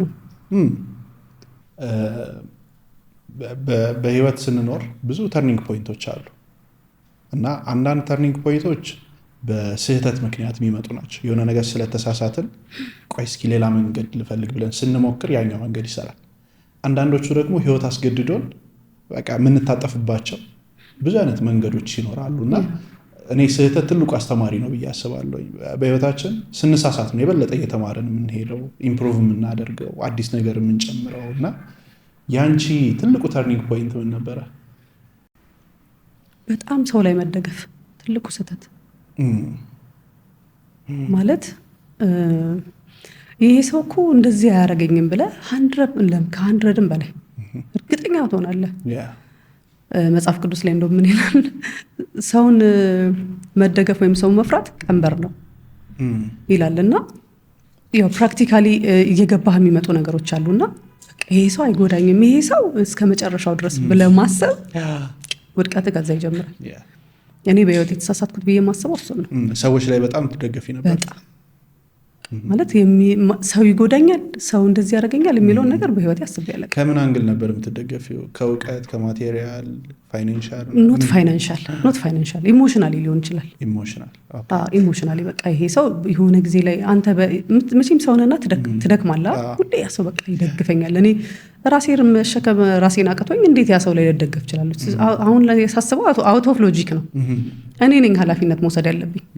እኔ ኢሞሽናሊ ዳሜጅድ ሰውን በዛ ሰው እኔ ነኝ ሪያክት እያደረኩ ያለሁት። ስለዚህ የራሴን ኢሞሽን ነው ማስተካከል ያለብኝ፣ የራሴን ፖይንት ኦፍ ቪው ነው ማስተካከል ያለብኝ። ያ ሰው ሊጎዳህ ይችላል፣ ግን በቃ ትማርበታለህ። ጎዳ አይደለ ትቀጥላለህ፣ ሌላ ምዕራፍ ይቀጥላል፣ ሌላ ህይወት ይቀጥላል። እና እሱ ላይ ስቲክ ማድረግ በጣም ቱማች። በፊት እንደዛ አይነት ነገር ነበረኝ። በሽያጩ ደግሞ እኔ ተርኒንግ ፖይንት ብዬ የማስበው ማማከር የጀመርኩ ሰዓት ነው። የሽያጭ አማካሪ ነኝ አሁን ላይ ራሴን የማየው እኔ የሽያጭ አማካሪ ነኝ። ለሰዎች ህልማቸውን የምሰጥ ሰው ነኝ እንጂ ፕሮብለም ሶልቨር ነኝ እንጂ ጀስት ሻጭ አይደለሁም። በፊት ሻጭ ነኝ። በቃ እንደምን ብዬ መሸጥ ነው ማስበው። ከዛ የስኬት ሌቭል ላይ መድረስ ነው። ልክ አይደለም። ትረስት አድርጎ አንድ ደንበኛ አንተን ሲገዛ አንተን መርጦ ማለትም ፈልጌ ነው የምመጣው ያለ ደንበኛ አውቃለሁኝ እኔ። ያ የሆነበት እኔ ኢንትረስት ስላደረገኝ ነው፣ ቫሊዩ ስለሰጠሁት ነው። እዚህ ተርኒንግ ፖይንቴ ራስ ላይ መስራት፣ ከሰዎች ወይም ደግሞ ከሁኔታዎች ከመጠበቅ ይልቅ ራስ ላይ ፎከስ አድርጎ ኃላፊነት መውሰድ እኔ የሆነ ነገር አክት እያደረኩኝ ነው ለሱ ነገር ኃላፊነት መውሰድ ያ ሰው በጥሩ አልተቀበለኝም በጥሩ አላደረገም በቃ ጥሩ ነገር ለመስጠት መሞከር ምናልባት ያ ሰው እኔ ምን አለ ያሳየው ነገር ሊሆን ይችላል ብሎ ራስ ላይ መስራት ኃላፊነት መውሰድ እሱን በህይወት ተምሬያለሁ ኦኬ ወደ ሪል ስቴቱን እንምጣና አሁን ቅድም አንስተነዋል ግን የዲያስፖራዎች ላይ እንዴት መከታተል ይችላል እኛ ጋር ይሄ ፎሎ አፕ የሚያደርጉ ወይም ደግሞ ሌሎች ደንበኛን የሚከታተሉ አለ አይደለ እዛው ድርጅቱ ላይ ያሉ እየተከታተሉ የሳይቷቸው ይሄን ያክል ግንባታ ደረጃ ይሄን ያክል ስለደረሰ ይሄን ያክል ክፈሉ ይባላሉ ማለት ነው ቀሪዎቹ ፐርሰንቴጆች ብያለሁ አይደለ ቅድም 5% ያልኩን እሱን ከሽያጭ ባለሙያው ጋር ሳይሆን የሚጨርሱት ውስጥ ያሉ ፎሎ አፕ የሚያደርጉ እያንዳንዱ ፕሮግረስ እየላኩላቸው በቪዲዮ በዋትስአፕ ሊሆን ይችላል በሚመቻቸው ፕላትፎርም በኢሜይልም ሊሆን ይችላል እንደዛ እየተላከላቸው ከዛ ያው አፕዴት ይደረጋሉ አይታው ነው የሚከፍሉት ከዚህ ስራው ራሱ ያስገድዳቸዋል ያዩ ፕሮግረስን ማየት ግዴታ ነው አገር ውስጥ ያለ መጥቶ እያየ መክፈል ይችላል ግን ሁሉም መጥተው ያሉ ወይስ ሂደቱ በራሱ ነው እንትን የሚላቸው አብዛኛው በቪዲዮም ስለምንልከኛ አሁን እኔ የራሴ እንደምኞች ማረጋው ምንድነው ራሴ ሳይት ሲሄድ ልክላቸዋለሁ ቪዲዮ ቀርጻለሁ ልክላቸዋለሁ እዚህ ደረጃ ላይ ደርሷል እንደውም እኔም የምር ደስ ስለሚለኝ ተገንብቶ ሊረከብላቸው ስለሆነ ደስ ስለሚለኝ እዚህ ደርሷል ምናምን እያልኩኝ ልክላቸዋል ኢቭን ከቢሮም ቢላክላቸው ማለት ነው እሱ ያበረታታቸዋል ኦኬ እንመለስና ወደ ማህሌት ስራው ፈታኝ እንደሆነ አይ ነው እንደ የትኛውም ስራ በቀላሉ ገብተሽ ወዲያ ውጤታማ የምትሆኝበት አይደለም ራሱን የቻለ ፈተናዎች አሉት እና አይ ቲንክ ራስን ከየትኛውም ሙያ በበለጠ ማሳደግ ይፈልጋል እና በየጊዜው አፕዴት ማድረግ ራስ ላይ መስራት ምናምን የሚፈልግ አይነት ሙያ እንደሆነ ይሰማኛል እና ምንድናቸው በዚህ ሙያ ውስጥ ያሉ ፈተናዎች መጀመሪያ ይሄ ስራ ማይንድ ስቴቢሊቲ ይጠይቃል እንዴት ብዙ ሰው የማይረዳው ነገር ኢሞሽናሊ ስቴብል ካልሆንክ በራስ የሆነ ጥሩ የሚባል አለ አይደል ማይንድ ስታተስ ፒስፉል ካልሆንክ የምር ሽያጭ አይከናወንም ከተጨነቅ ይሆናል አይደል ሙጥኝ የምንልባቸው ጊዜያቶች አሉ አይደል እንደዛ ከሆነ በቃ አይሆንም ደሞም እንዳልኩ ጫፍ ላይ ደርሶ ሽያጭ ሊበላሽ ይችላል እና አይምሮ ሰላም ካልሆነ ሁሌም ራስ ላይ ካልሰራ ስራው በራሱ በቃ ስራ ነው የሚሆነው ለምሳሌ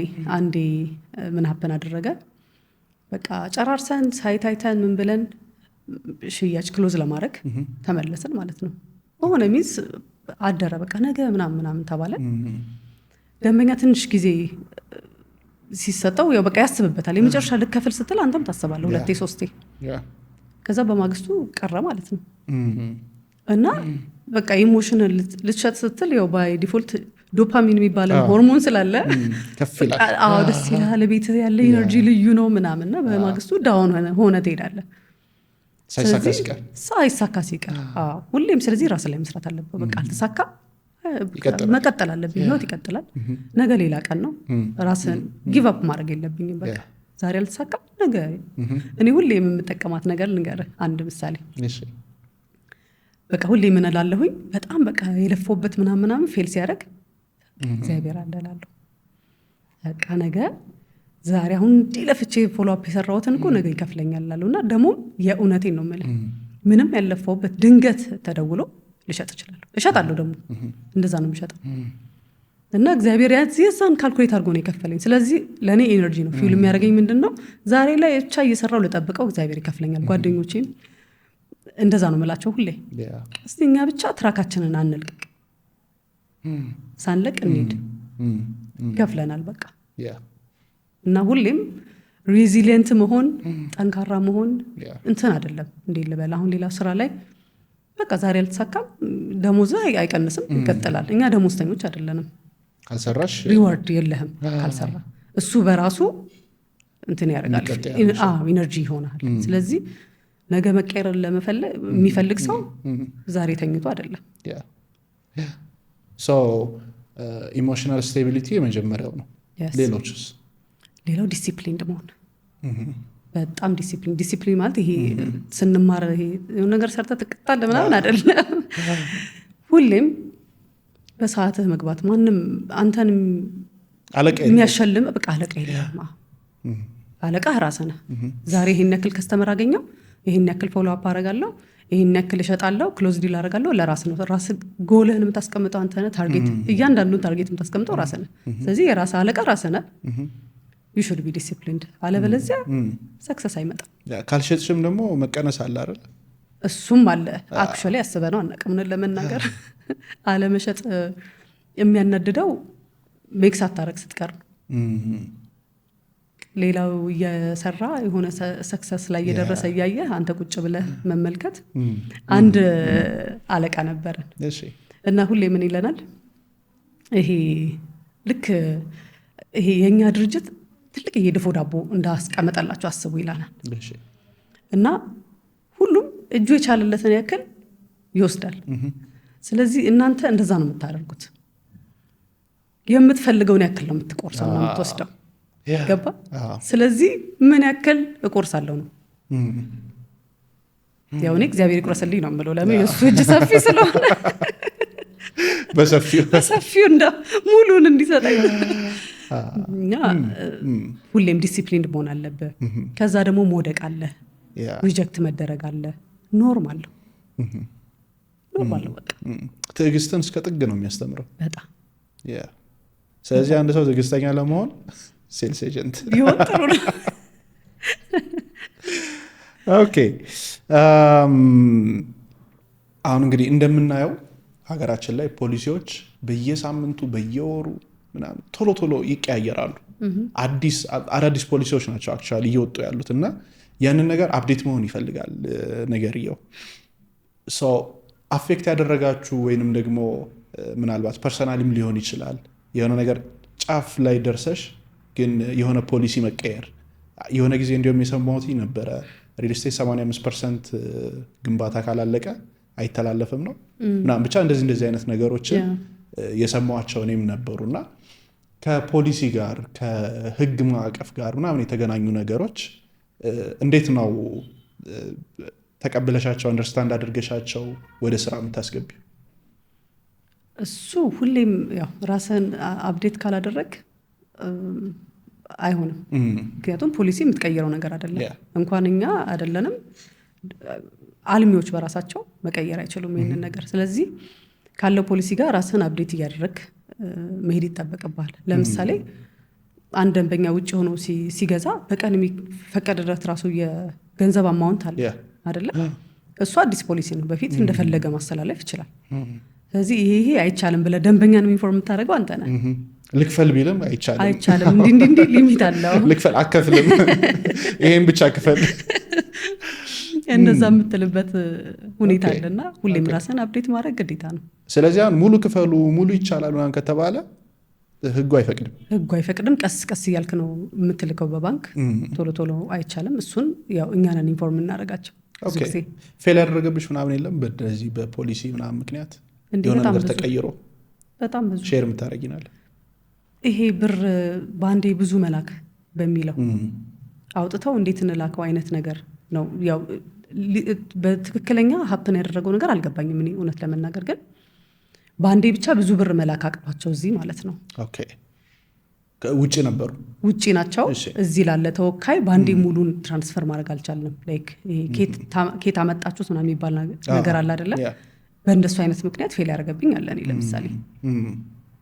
ስለዚህ ቀስቀስ እያሉ ነው ቀስ እያሉ ከዛ ደግሞ እዚህም ያለው ሰው ጥሩ አቅም ላይ መኖር አለበት ወይ ደግሞ ራሳቸው ወደ ድርጅቱ እንዲያስገቡ መገደድ አለባቸው። ቀጥታ እንዲያስገቡ እሱን አንዳንዶቹ ይመርጡታል፣ አንዳንዶቹ አይመርጡትም። እንደ ደንበኛው ይለያያል። ደንበኛው ጋር እንዳለው ነገሮች። ኦኬ ሌላው እንድናነሳው ደግሞ ይሄኛውንም የምፈልግበት ምክንያት አሁን ፕራይም ሎኬሽን የሚባል አለ። ከዛ ውጭ ደግሞ ያለ ደግሞ ሎኬሽን አለ። ምንድነው ፀሐይ በሚወጣበት ፀሐይ በሚገባበት መሀል ላይ ተብሎ የዋጋ ልዩነቶች አሉ። አዎ ቤቱ ያው ነው። ዋይ ለምንድን ነው እንደዚህ አይነት የዋጋ ልዩነት የሚኖረው?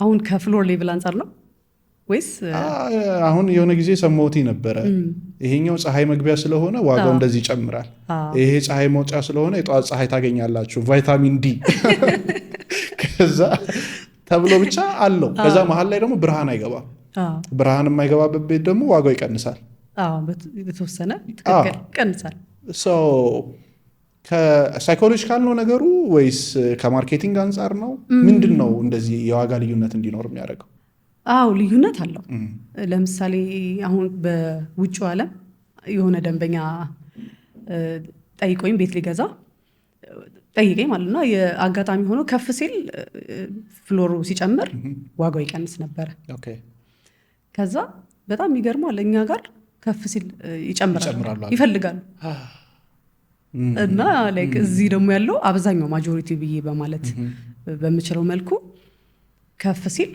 ይቀንሳል ያው ይሄን ግንዛቤ መስጠት ይጠበቅብናል ብዬ አስባለሁ አሁንም ይቀንሳል ዋጋ ከፍ አለው ልዩነት አለው ለምሳሌ ሳር ቤትን ባነሳለ ወደ 73 ካሬ ባለ አንድ መኝታ እንደ ምሳሌ ቢሰጥ ከ7ኛ እስከ 10ኛ አንድ ፍሎር ሬንጅ ነው ከዛ ከ11 እስከ 14 ሁለተኛ ሬንጅ ነው ከ15 እስከ 23 ሌላ ፕራይስ ነው እየቀነሰ ነው ሬንጅ አለው እየቀነሰ ነው የሚለው ቶታል ፕራይሱ ለምሳሌ ከ7 እስከ 10 ወደ 9.5 ነው ከ11 እስከ 14 ያለው ወደ 9.1 ነው ከዛ ደግሞ ከ15 በላይ ያለው ደግሞ 8.7 አካባቢ ነው ኦልሞስት የ400 ሺህ ብር ስንተኛ ነው ያልሽ ከ15 በላይ 8.7 አካባቢ ነው ከ15 በላይ ተሸጧል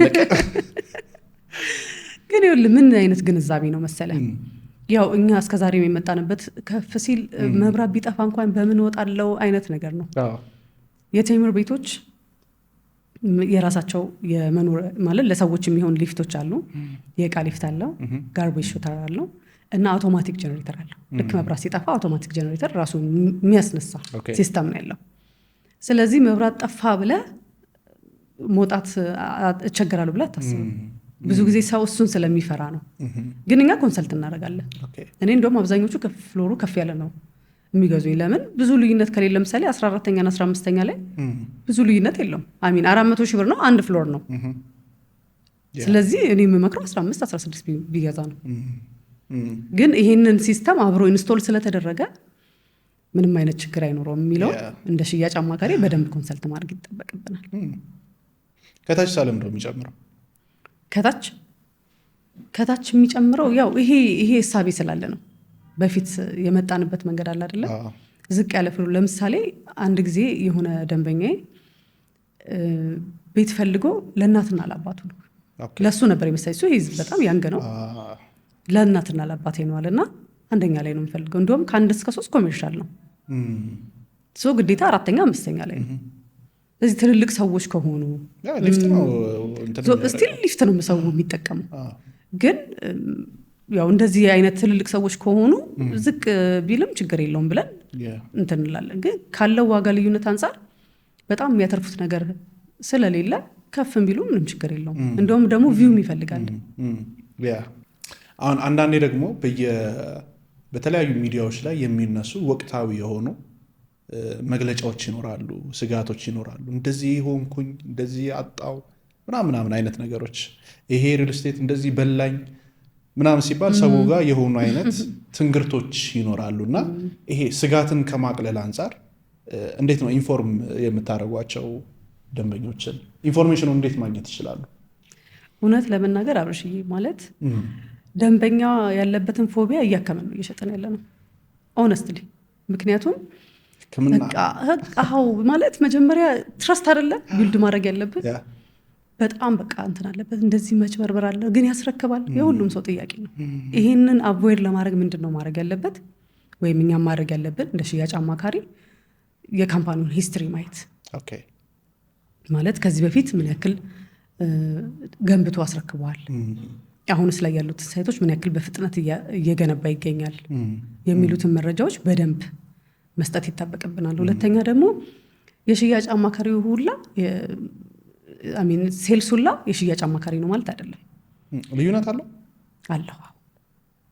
ምንድነው ልዩነት ሴልስ ባይ ሁክ ኦር ክሩክ መሸጥ ነው የሚጠበቅብህ እንደምንም ብላ መሸጥ ነው ለምሳሌ እኔ ብሎክ የተጭበረበረ ሰው አውቃለሁ ከባድ ነገር ነው አይደል? በብሎክ ደረጃ ኖት ቤት ብሎክ ቤት እዚህ ጋር ነው ተብሎ እዛ ጋር ጠግ ያለ ቤት ሌላ ነው። ስለዚህ ታዲያ ደንበኛው ባያምን ይፈረድበታል? አይፈረድበትም። ስለዚህ ትረስት ነው ቢልድ የምናደርገው። ሽያጭ አማካሪ ስትሆን ለዛ ሰው ላይፍ ስታይል ነው እየሰጠ ያለው። ትልቅ ነገር ነው እያደረክ ያለው፣ አሴት ነው እየሰጠ ያለው። ስለዚህ ያ ሰው ዘላለሙን የሚኖርበትን ቤት ወይም ኢንቨስት የሚያደርግበትን ቤት ነገ እኔን ነው የሚያመሰግነኝ። ሲወቅስም ደግሞ እኔ መወቀስ አልፈልግም፣ ይቅርብኝ የሚመጣው ነገር በሙሉ። ስለዚህ የሽያጭ ባለሙያዎች በራሱ የሚፈጥሩት ሚስቴክ አለ። በቃ ዝም ብሎ እንትን መጨቅጨቅ፣ ከዛ ደግሞ ሮንግ ኢንፎርሜሽን መስጠት። በቃ ሸጥክ እኮ። አንድ ምሳሌ ልስጥ። ለምሳሌ አንድ ሙሽራ የሆነ ካሜራማን ሲያናገር እሱ 100ኛ ሙሽራ እየዳረ ሊሆን ይችላል ስራው። ሙሽራው ግን ማክሲመም ሄደ ከተባለ 99% የመጀመሪያ ሲያገባ። ስለዚህ ትሪት መደረግ ያለበት እንደ መጀመሪያ ሙሽራ ነው። ገብቷላ? ደንበኛም እንደዛ ነው። 100ኛ ደንበኛ ሊሆን ይችላል፣ ግን እኔ ጋር ሲመጣ እንደ አንደኛ ሰው ነው ትሪት መደረግ ያለበት። ለምን? እሱ ለመጀመሪያ ጊዜ ነው እየገዛ ያለው። ስለዚህ ይሄንን ጋፕ በደንብ መሙላት ይጠበቅብናል። ስለዚህ ይሄንን ፎቢያ እያከምን ሰርቪስ እየሰጠን መፍትሄ ፈቺ እየሆንን ያለ ነው ማለት ነው። ከሰው የመጣንበት ያደግንበት ነገር ይዘነው የምንመጣው የሆኑ አይነት ማንነቶች አሉ። ከልጅነታችን ጀምሮ የሆነ አለማመን ካለ፣ ጥርጣሬ ካለ ምናምን እዚህኛው ጋርም ጎልቶ ይታያል። በዛው ልክ ደግሞ አሁን ፈርስት ኢምፕሬሽን ላስት ኢምፕሬሽን ይባላል አይደለ? ለመጀመሪያ ጊዜ አንድ ሰው ለምሳሌ ክለብ ከሄደ እና ክለብ የነበረው ኤክስፒሪየንስ አሪፍ ከሆነ ያ ሰውዬ ከዛ በኋላ እዛ ክለብ አይጠፋም፣ ወይም የክለብ ላይፍ ህይወት ይሆናል። ልክ እንደዛው የመጀመሪያው ኤክስፒሪየንስ በጣም ባድ ከሆነ ኔክስት ላይ ጭራሽ በቃ ያ ምንድነው የሰይጣን ቦታ ነው፣ ሁለተኛ እንትን አልልም ምናምን ብሎ ጭራሽ ሰዎችን እንዳይሄዱ ምናምን ሁላ ማድረግ ይጀምራል።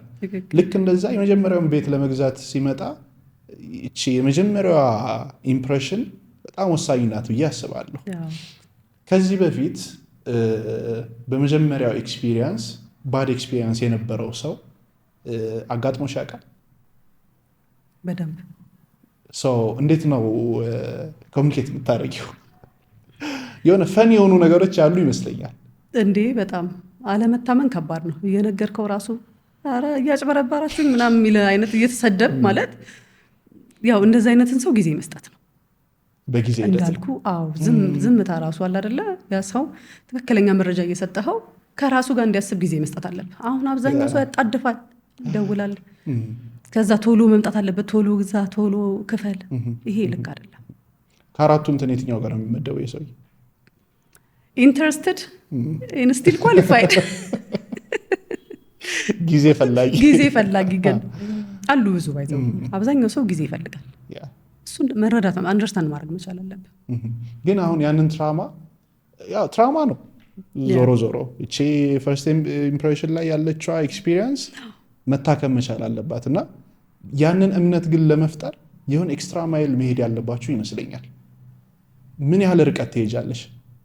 በደንብ ነው የሚሄደው። አይ በቃ ከዚህ በኋላማ ያልሽበት የለም የሚያስብልህ ሁኔታ ይፈጠራል። እዚህ ስራ ላይ ግን እንዳልኩክ ፐርሲስተንት ሆነ ካልቆየ ወይም ደግሞ በቃ የምትታገል አይነት ሰው ካልወግ በቃ ፌድ አውት ታደርጋለህ። ሁሌም ኦፕቲሚስት መሆን አለብህ። ያ ሰው ሁሌ ከኔ አንጻር አይደለም፣ ልክ ነው በራሱ መንገድ ያ ሰው ልክ ነው። እኔ በገባኝ አንደርስታንድ ያደረኩትን ነገር እሱ ጋር እስከሚደርስ ድረስ እታገላለሁ። ስቲል እዛም ደርሶ ኖ ካለ መብቱ ነው። ኖ ማለት መብቱ መጠበቅ አለበት። ስቲል ግን ኮሚኒኬት ታደርጉታለች። በደንብ እከታተለዋለሁ። ገዢ እንደሆነ ከታወቀ እሱንማ አይለቀቅም። ኦኬ፣ ከሎኬሽን አንጻር ደግሞ እናንሳው። አሁን ወጣ ያለ አካባቢ ሲሆንና መሀል ላይ ሲሆን ኢቭን መሀል ላይ ራሱ ሆኖ ከቦታ ቦታ ይለያያል።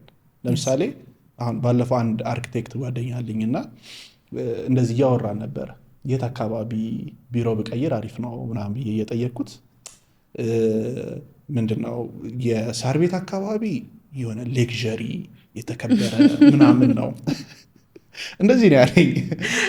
ወደ ቀበና ምናምን ስትሄድ ደግሞ ራሱን የቻለ የአርቲስቲክ የሆኑ ነገሮች ሰዓሊዎች ምናምን ደግሞ እዛ አካባቢ ላይ ምናምን ብሎ ብቻ የየሰፈሩን ለካ ሰፈርም የሆነ ታሪክ አለው መገለጫ አለው ምናምንና ከዚህ አንጻር ብቻ ነው ወይስ ሌሎች ምክንያቶች አሉ ከቦታ ቦታ ዋጋ የሚለያይበት? ብዙ ምክንያቶች አሉ። አይ ቲንክ እኔ በ3 ከፍላቸዋለሁ። እሺ የመጀመሪያው ለምንድን ነው ያ ቦታ ተመራጭ ያደረገው ምንድን ነው? እሱ አካባቢ ያሉት ነገር ለምሳሌ ስለ ጠየቀኝ ሳር ቤትን ላንሳለህ። ሳር ቤትን ለምን ተመራጭ ያደርጋታል ብለህ ብትጠይቀኝ መጀመሪያ ላይ ሳር ቤት አይምሮ ላይ ምን ይመጣል? ኤምባሲዎች አይመጡ? ኤምባሲዎች አሉ፣ ግን ከኤምባሲ በላይ አሁን እኔ የሚመጣልኝ የሆነ አይነት ላይፍ ሴፍ የሆነ አይደል? ሀብታም ሌክዠሪ ነገር ውድ እኮ እሱን ምን ውድ አደረገው? ጥያቄ እሱ ነው። ለምሳሌ ሳር ቤትን ሜንሽን ባረግልን ወደ 30 የሚጠጉ ኤምባሲዎች አሉ። እዛ ውስጥ የሚሰሩ ሰራተኞች አሉ። አብዛኞቹ የውጭ ዜጋ ናቸው። የአፍሪካ ህብረት መቀመጫ የሆነው ሄድኳርተሩ እዛ አካባቢ ነው። የኢትዮ ቻይና ካምፕ ራሱ እዛ አካባቢ ነው አይደል? በአቅራቢያ ይገኛል። የሪተርን ኦን ኢንቨስትመንት የሚባል ነገር ሁለተኛው ማለት ነው። ይሄ ቀደም ያልኩ ማን ይገኝበታል እዛ አካባቢ። ስለዚህ የሴፍቲ ጉዳይ ኢሹ አይደለም፣ እንዲሁም ክላስ ነው አይደል? አንደኛ እሱ ነው።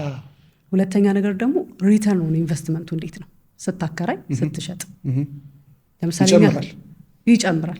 ለምን? እዛ አካባቢ ያሉት የውጭ ዜጎች የሚከራዩት በዶላር ነው አይደል? እኛ ራሱ ባገኘነው ሪሰርች ስንነሳ ስቱዲዮ እስከ $800 ይከራያል። ባለ 1 እስከ $1000 አካባቢ ይከራያል። ባለ 2 ባለ 3 ደግሞ ከ1500 እስከ 2500 ይከራያል። ስለዚህ ሃይ የሆነ ሪተርን ኦን ኢንቨስትመንት አለው ማለት ነው። ሌላው ሶስተኛው አንድን አካባቢ ተመራጭ ምን ያደርጋል? ኖት ኦንሊ ሳር ቤት ሌላም ቦታ በተለይ ፋሲሊቲዎች ናቸው። በአካባቢ ያለው ምን አለ? ለምሳሌ ትምህርት ቤቶች ጥቀሽ በተለይ ብዙ ልጠቅሽ እችላለሁ። እዛ ሳር ቤት አካባቢ ኢንተርናሽናል ስኩሎች አሉ በደንብ። ያው ደንበኛ ይታመም አይባልም፣ ግን ጀስት ኢመርጀንሲ እንኳን ቢኖር ብዙ ሆስፒታሎች አሉ። ሲልክ ሮድ አለ እዛ አካባቢ አይደል? ብሩክ ሆስፒታል አለ፣ ብዙ አለ። ስለዚህ እነዚህ ነገሮች ወሳኝ ናቸው። እሺ ከሳር ቤት ውጭ ስንት ሳይት ነው አጠቃላይ ያለው? እኛ ብዙ ሳይት ነው ያለን ሳር ቤት ላይ ባይዘወይ ይሄ 5ኛ ሳይታችን ነው። 4 ሳይት ሸጠን ጨርሰናል። ይሄ 5ኛው ሳይታችን ነው። ቤትም ሱቅም እየሸጠን እንገኛለን እዚህኛው ሳይት ላይ። ሎኬሽኑ ራሱ በጣም አይን የሆኑ ስትራቴጂክ ቴምር የሚይዛቸው ሎኬሽኖች ስትራቴጂክ የሆኑ ቦታዎች ናቸው። ተመራጭ ይሄ ቦታ የምትለው የለም። ከሳር ቤት ሌላ እዙ አካባቢ ራሱ ቡልጋሪያ ላይ አለን፣ መገናኛ አለን፣ ብዙ ቦታዎች አሉ። አሁን ደግሞ አዲስ ያወጣነው ሳይት አለ መገናኛ ጫካ ፕሮጀክት ኢማጅን ጫካ ፕሮጀክት ጋር የካ ክፍለ ከተማ ጀርባ አካባቢ ማለት ነው። አዲስ ሳይት አውጥተናል። ሁሉም ስትራቴጂክ ናቸው፣ በደንብ ይታያል። በጣም ነው የሚያምረው። እነዚህ ነገሮች ኮንሲደር ይደረጋሉ። አሁን እንደዚህ ፕራይም ሎኬሽን ከሆነ ውጪ ያሉት ቦታዎች እዛ አካባቢ ሲገነባ የምትሸጡበት ምንድን ነው ሴሊንግ ፖይንት አለ አይደል? ምን ነገሮች ይኖራሉ? አሁን ሚስጥር አክቹዋሊ ሁሉም እንዳልኩክ እንዳታስቀጥል እውነት ለመናገር እንዳልኩክ ቴምር ሚዛቸው ሁሉም ስትራቴጂክ ቦታዎች ስለሆኑ የምትጥለው ነገር አይኖርም። ግን ለምሳሌ እኔ አሁን ሰሚት አካባቢ ነው የምኖረው። የት መኖር ትመርጫለሽ ብትለኝ ሳር ቤት ይዛ አሁን ለምሳሌ በጣም ሃይ ክላስ ነው አይደለም? ግን ሰሚት ልመርጥ እችላለሁ። ሰው ያው የልምምዱ ውጤት ስለሆነ ያደገበትን ይወዳል አይደል? የሚኖርበትን ይወዳል። አሁን አያት ብሎ የሚመጣ ሰው አለ፣ አያት ሰሚት የሚፈልግ ሰው አለ። ግን ሁሉም ቦታዎች ስትራቴጂክ የሚባሉ ቦታዎች ቆንጆ ቦታዎች ስለሆኑ ሁሉም የራሱ ቫልዩ አለው። አሁን አያት ሜንሽን ባረገለት ትምህርት ቤቶች አሉ፣ በጣም ተመራጭ ነው ለኑሮ። አንዳንድ ሰው ደግሞ መሀል ከተማ ይላል። እኔ ከክራውዱ አልፈልግም የሚለኝ ደንበኛ አለ፣ የሚል ሰው አለ። ስለዚህ ያው የደንበኛው ኢንትረስት ይወሰናል። አሁንም ፕሮግራማችን እንደቀጠለ ነው።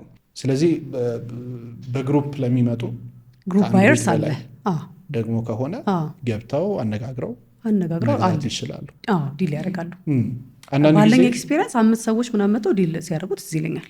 አንዳንድ ጊዜ ሰዎች እንደዛ ይፈልጋሉ ባይዘዌ እና አሁን በቅርብ የማውቃቸው ሰዎች ነበሩ ቤት ለመግዛት ፈልገው አንድ ላይ ነው መግዛት የፈለጉት ግን የተለያየ አንድ የሪል ስቴት አልሚ ጋር ነው የሄዱት ግን የተለያየ ቦታ ነው የፈለጉት። ኦኬ እንደሱ አይነት ነገር ሲያጋጥም ምንም ችግር የለውም። ዋናው ያው ከአንድ ቦታ መገዛቱ ነው እንጂ ምንም የእንትኑ የሳይቱ ምናምን አይ ምንም ችግር ልዩነት የለውም። ኦኬ ከዚህ በፊትም አንድ እንግዳዬ ነበርና ስለ ኔጎሽየተሮች እያወራ ነበር እና የዲፕሎማቲክ ምንድነው ዲፕሎማሲ ላይ ነው ሞር የሚሰራው አምባሳደር ነው የተለያዩ ወጣቶችን የሚያሰለጥናልና እንዴት ነው አሁን ከተለያዩ ሀገራቶች ላይ የዲፕሎማቲክ የሆነ ግንኙነቶች ምናምን ይኖራሉ አይደለ?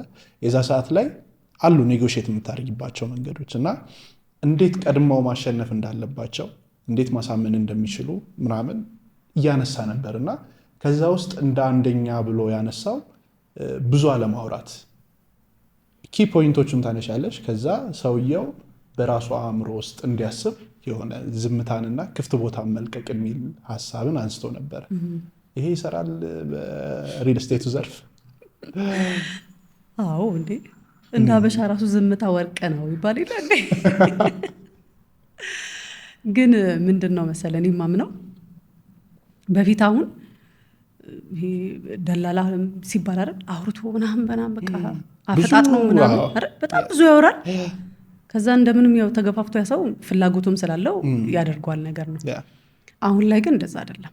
አፈቀላጤ መሆን it ማተር አይ እኔ ማኒፑሌት በማድረግ አላምንም። ማኒፑሌሽን ነው እንዴ? አንዳንዴ አዎ ከምን አንግል ማኒፑሌት ማድረግ ማለት ለምሳሌ ያንን ነገር ደግመህ እንትን በማለት አሁን ለምሳሌ ያ ሳይት በጣም የሆነ ነገር ሊኖረው ይችላል ገባ። ለምሳሌ ያ ሰው የምፈልገው ይሄንን ሳይት ነው እያለ ስለኛ አዛኛው ሳይት ዝም ብለህ በቃ ጥሩ ይሄኛው ነው ጥሩ ይሄኛው ነው እንዲህ እያልክ እንትን ትለው ከሆነ ያ ሰው ኦኬ አይ ይሄኛው ውሳኔ ልክ አይደለም ማለት ነው። ሜቢ እኮ ሰውየው ልክ ሊሆን ይችላል በራሱ ግን በጣም ፑሽ ታደርጓለህ ሶ ሮንግ ውሳኔ እንዲወሰን ታደርጓለህ። ለምሳሌ አዋሬ ላይ ሳይት አለን እኛ ሶ አንድ እዛ አካባቢ ያደገ ሰው ወይም ደግሞ የዛን አየር የሚወድ ሰው ሳር ቤት ካልገዛ ብዬ ብጨቀጭቀው አደይንዶ ፍተደ አይገዛም። ሄዶ በቃ ልቡ የሚያርፈው እሱ ላይ ስለሆነ ስለዚህ ዝምታ የሚረዳው እሱ ነው። ሰዎች ከራሳቸው ጋር ተነጋግረው የራሳቸውን ውሳኔ እንዲወስኑ ምክንያቱም ያ ሰው ኳሊፋይድ ነው ኢንትረስትድ ነው መጥቷል አንተ ጋር ኦልሬዲ መግዛቱ አይቀርም ሁለቱም ሳይት ቢሆን አንተ ሚስሊድ ማድረግ የለብህ። በማብራትህ ውስጥ ሚስ ኢንፎርሜሽን የመስጠት ምንድነው እድሉ ብዙ ነው። ስለዚህ ዝምታ ለኔ ጥሩ ነው ብዬ ነው ማሰበው። ጊዜ መስጠት ከራሱ ጋር እንዲማከር ከዛ ወስኖ ይምጣ ቀስ ብሎ ተረጋግቶ ይምጣ። ፕሮዳክቱ ራሱ ያሳምኗል ፍላጎቱ ራሱ። ስለዚህ ብዙ አጨቅጭቁ የህልማችሁ ማረፊያ ሆኖን ምረጡ። ምናልባት ወደ መጀመሪያው ይሄንን ስራ ስትጀምሪ አይኖ ኢንዱስትሪው ራሱን የቻለ ደግሞ ጥሩ ጎኖች እንዳሉት ሁሉ ቶክሲክ ነገሮችም ደግሞ ያሉት ይመስለኛል።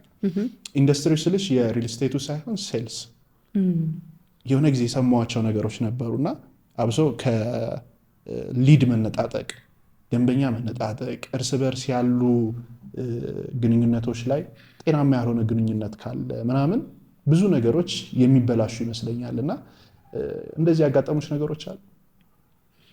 አስታወስከኝ። እንደውም እንዲህ ስታወራ አንድ ደንበኛ ምን እንዳረገኝ ረጅም ጊዜ ነው ያወራነው።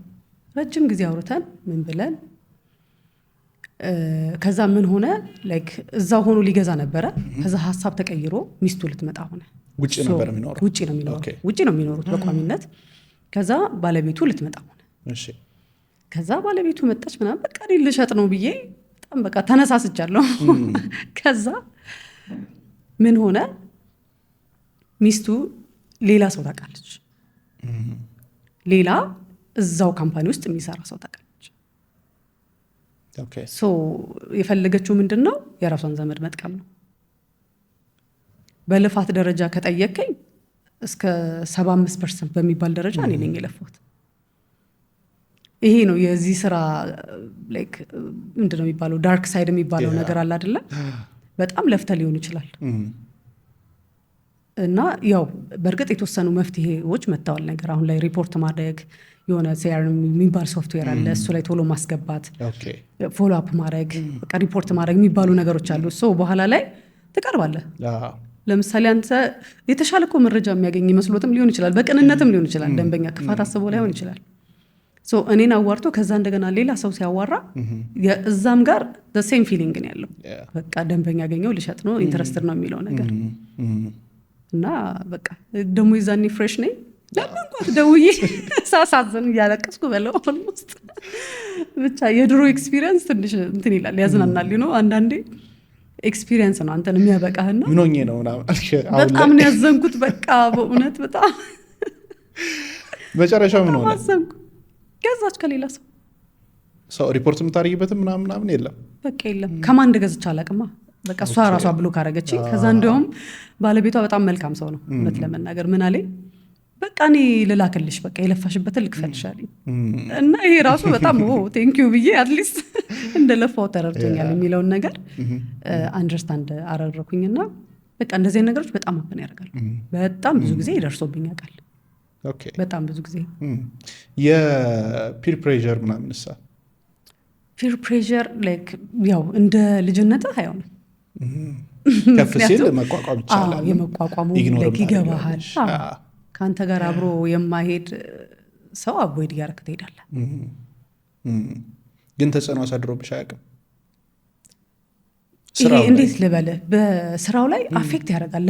ምንድን ነው መሰለህ ኢነርጂ፣ አንድ አይነት ኢነርጂ ላይ የሆንክ ሰው ካልሆንክ መሳሳበ የማይቀር ነው። እኔ በጥሩ ኢንፍሉዌንስ ደውኛለሁ ብዬ አስባለሁ በእውነት።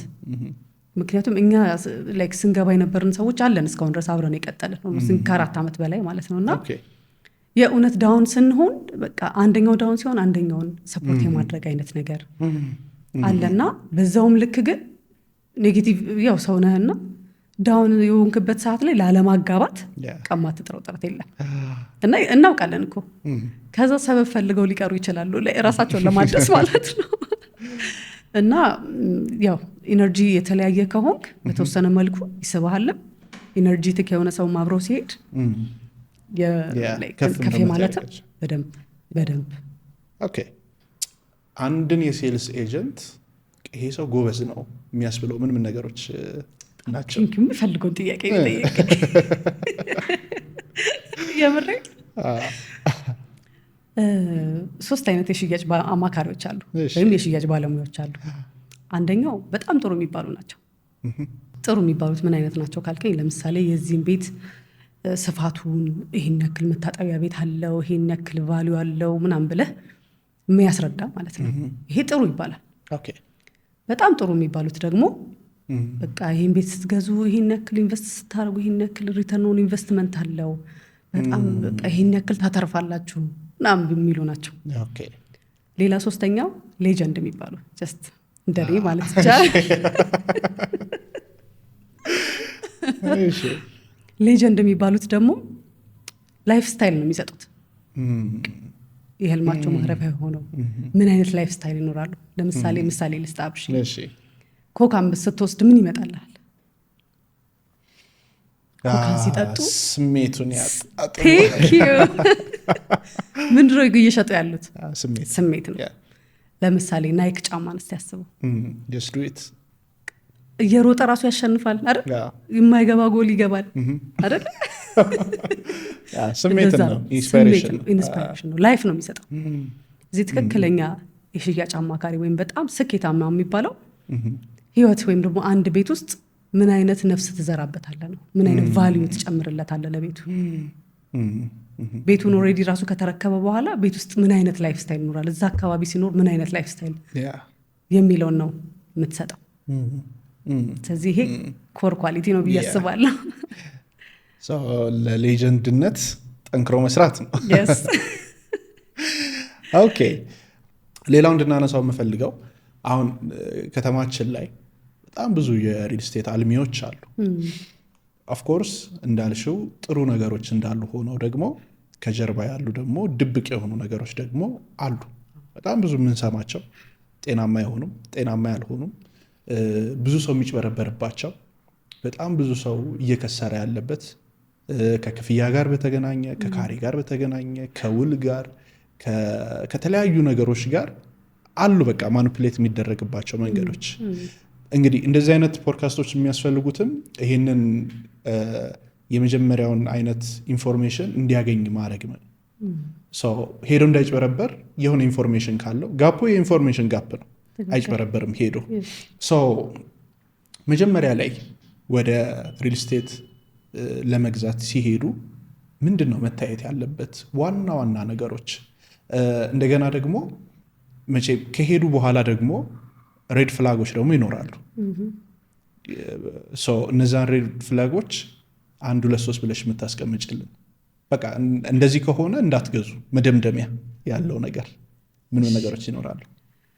ያው ከኤክስፒሪየንስ ሳነሳለ ለምሳሌ አንድ ቦታ ሄደው ለመግዛት ሲያስቡ ዋነኛ ማየት ያለባቸው ካምፓኒ ፕሮፋይል ነው።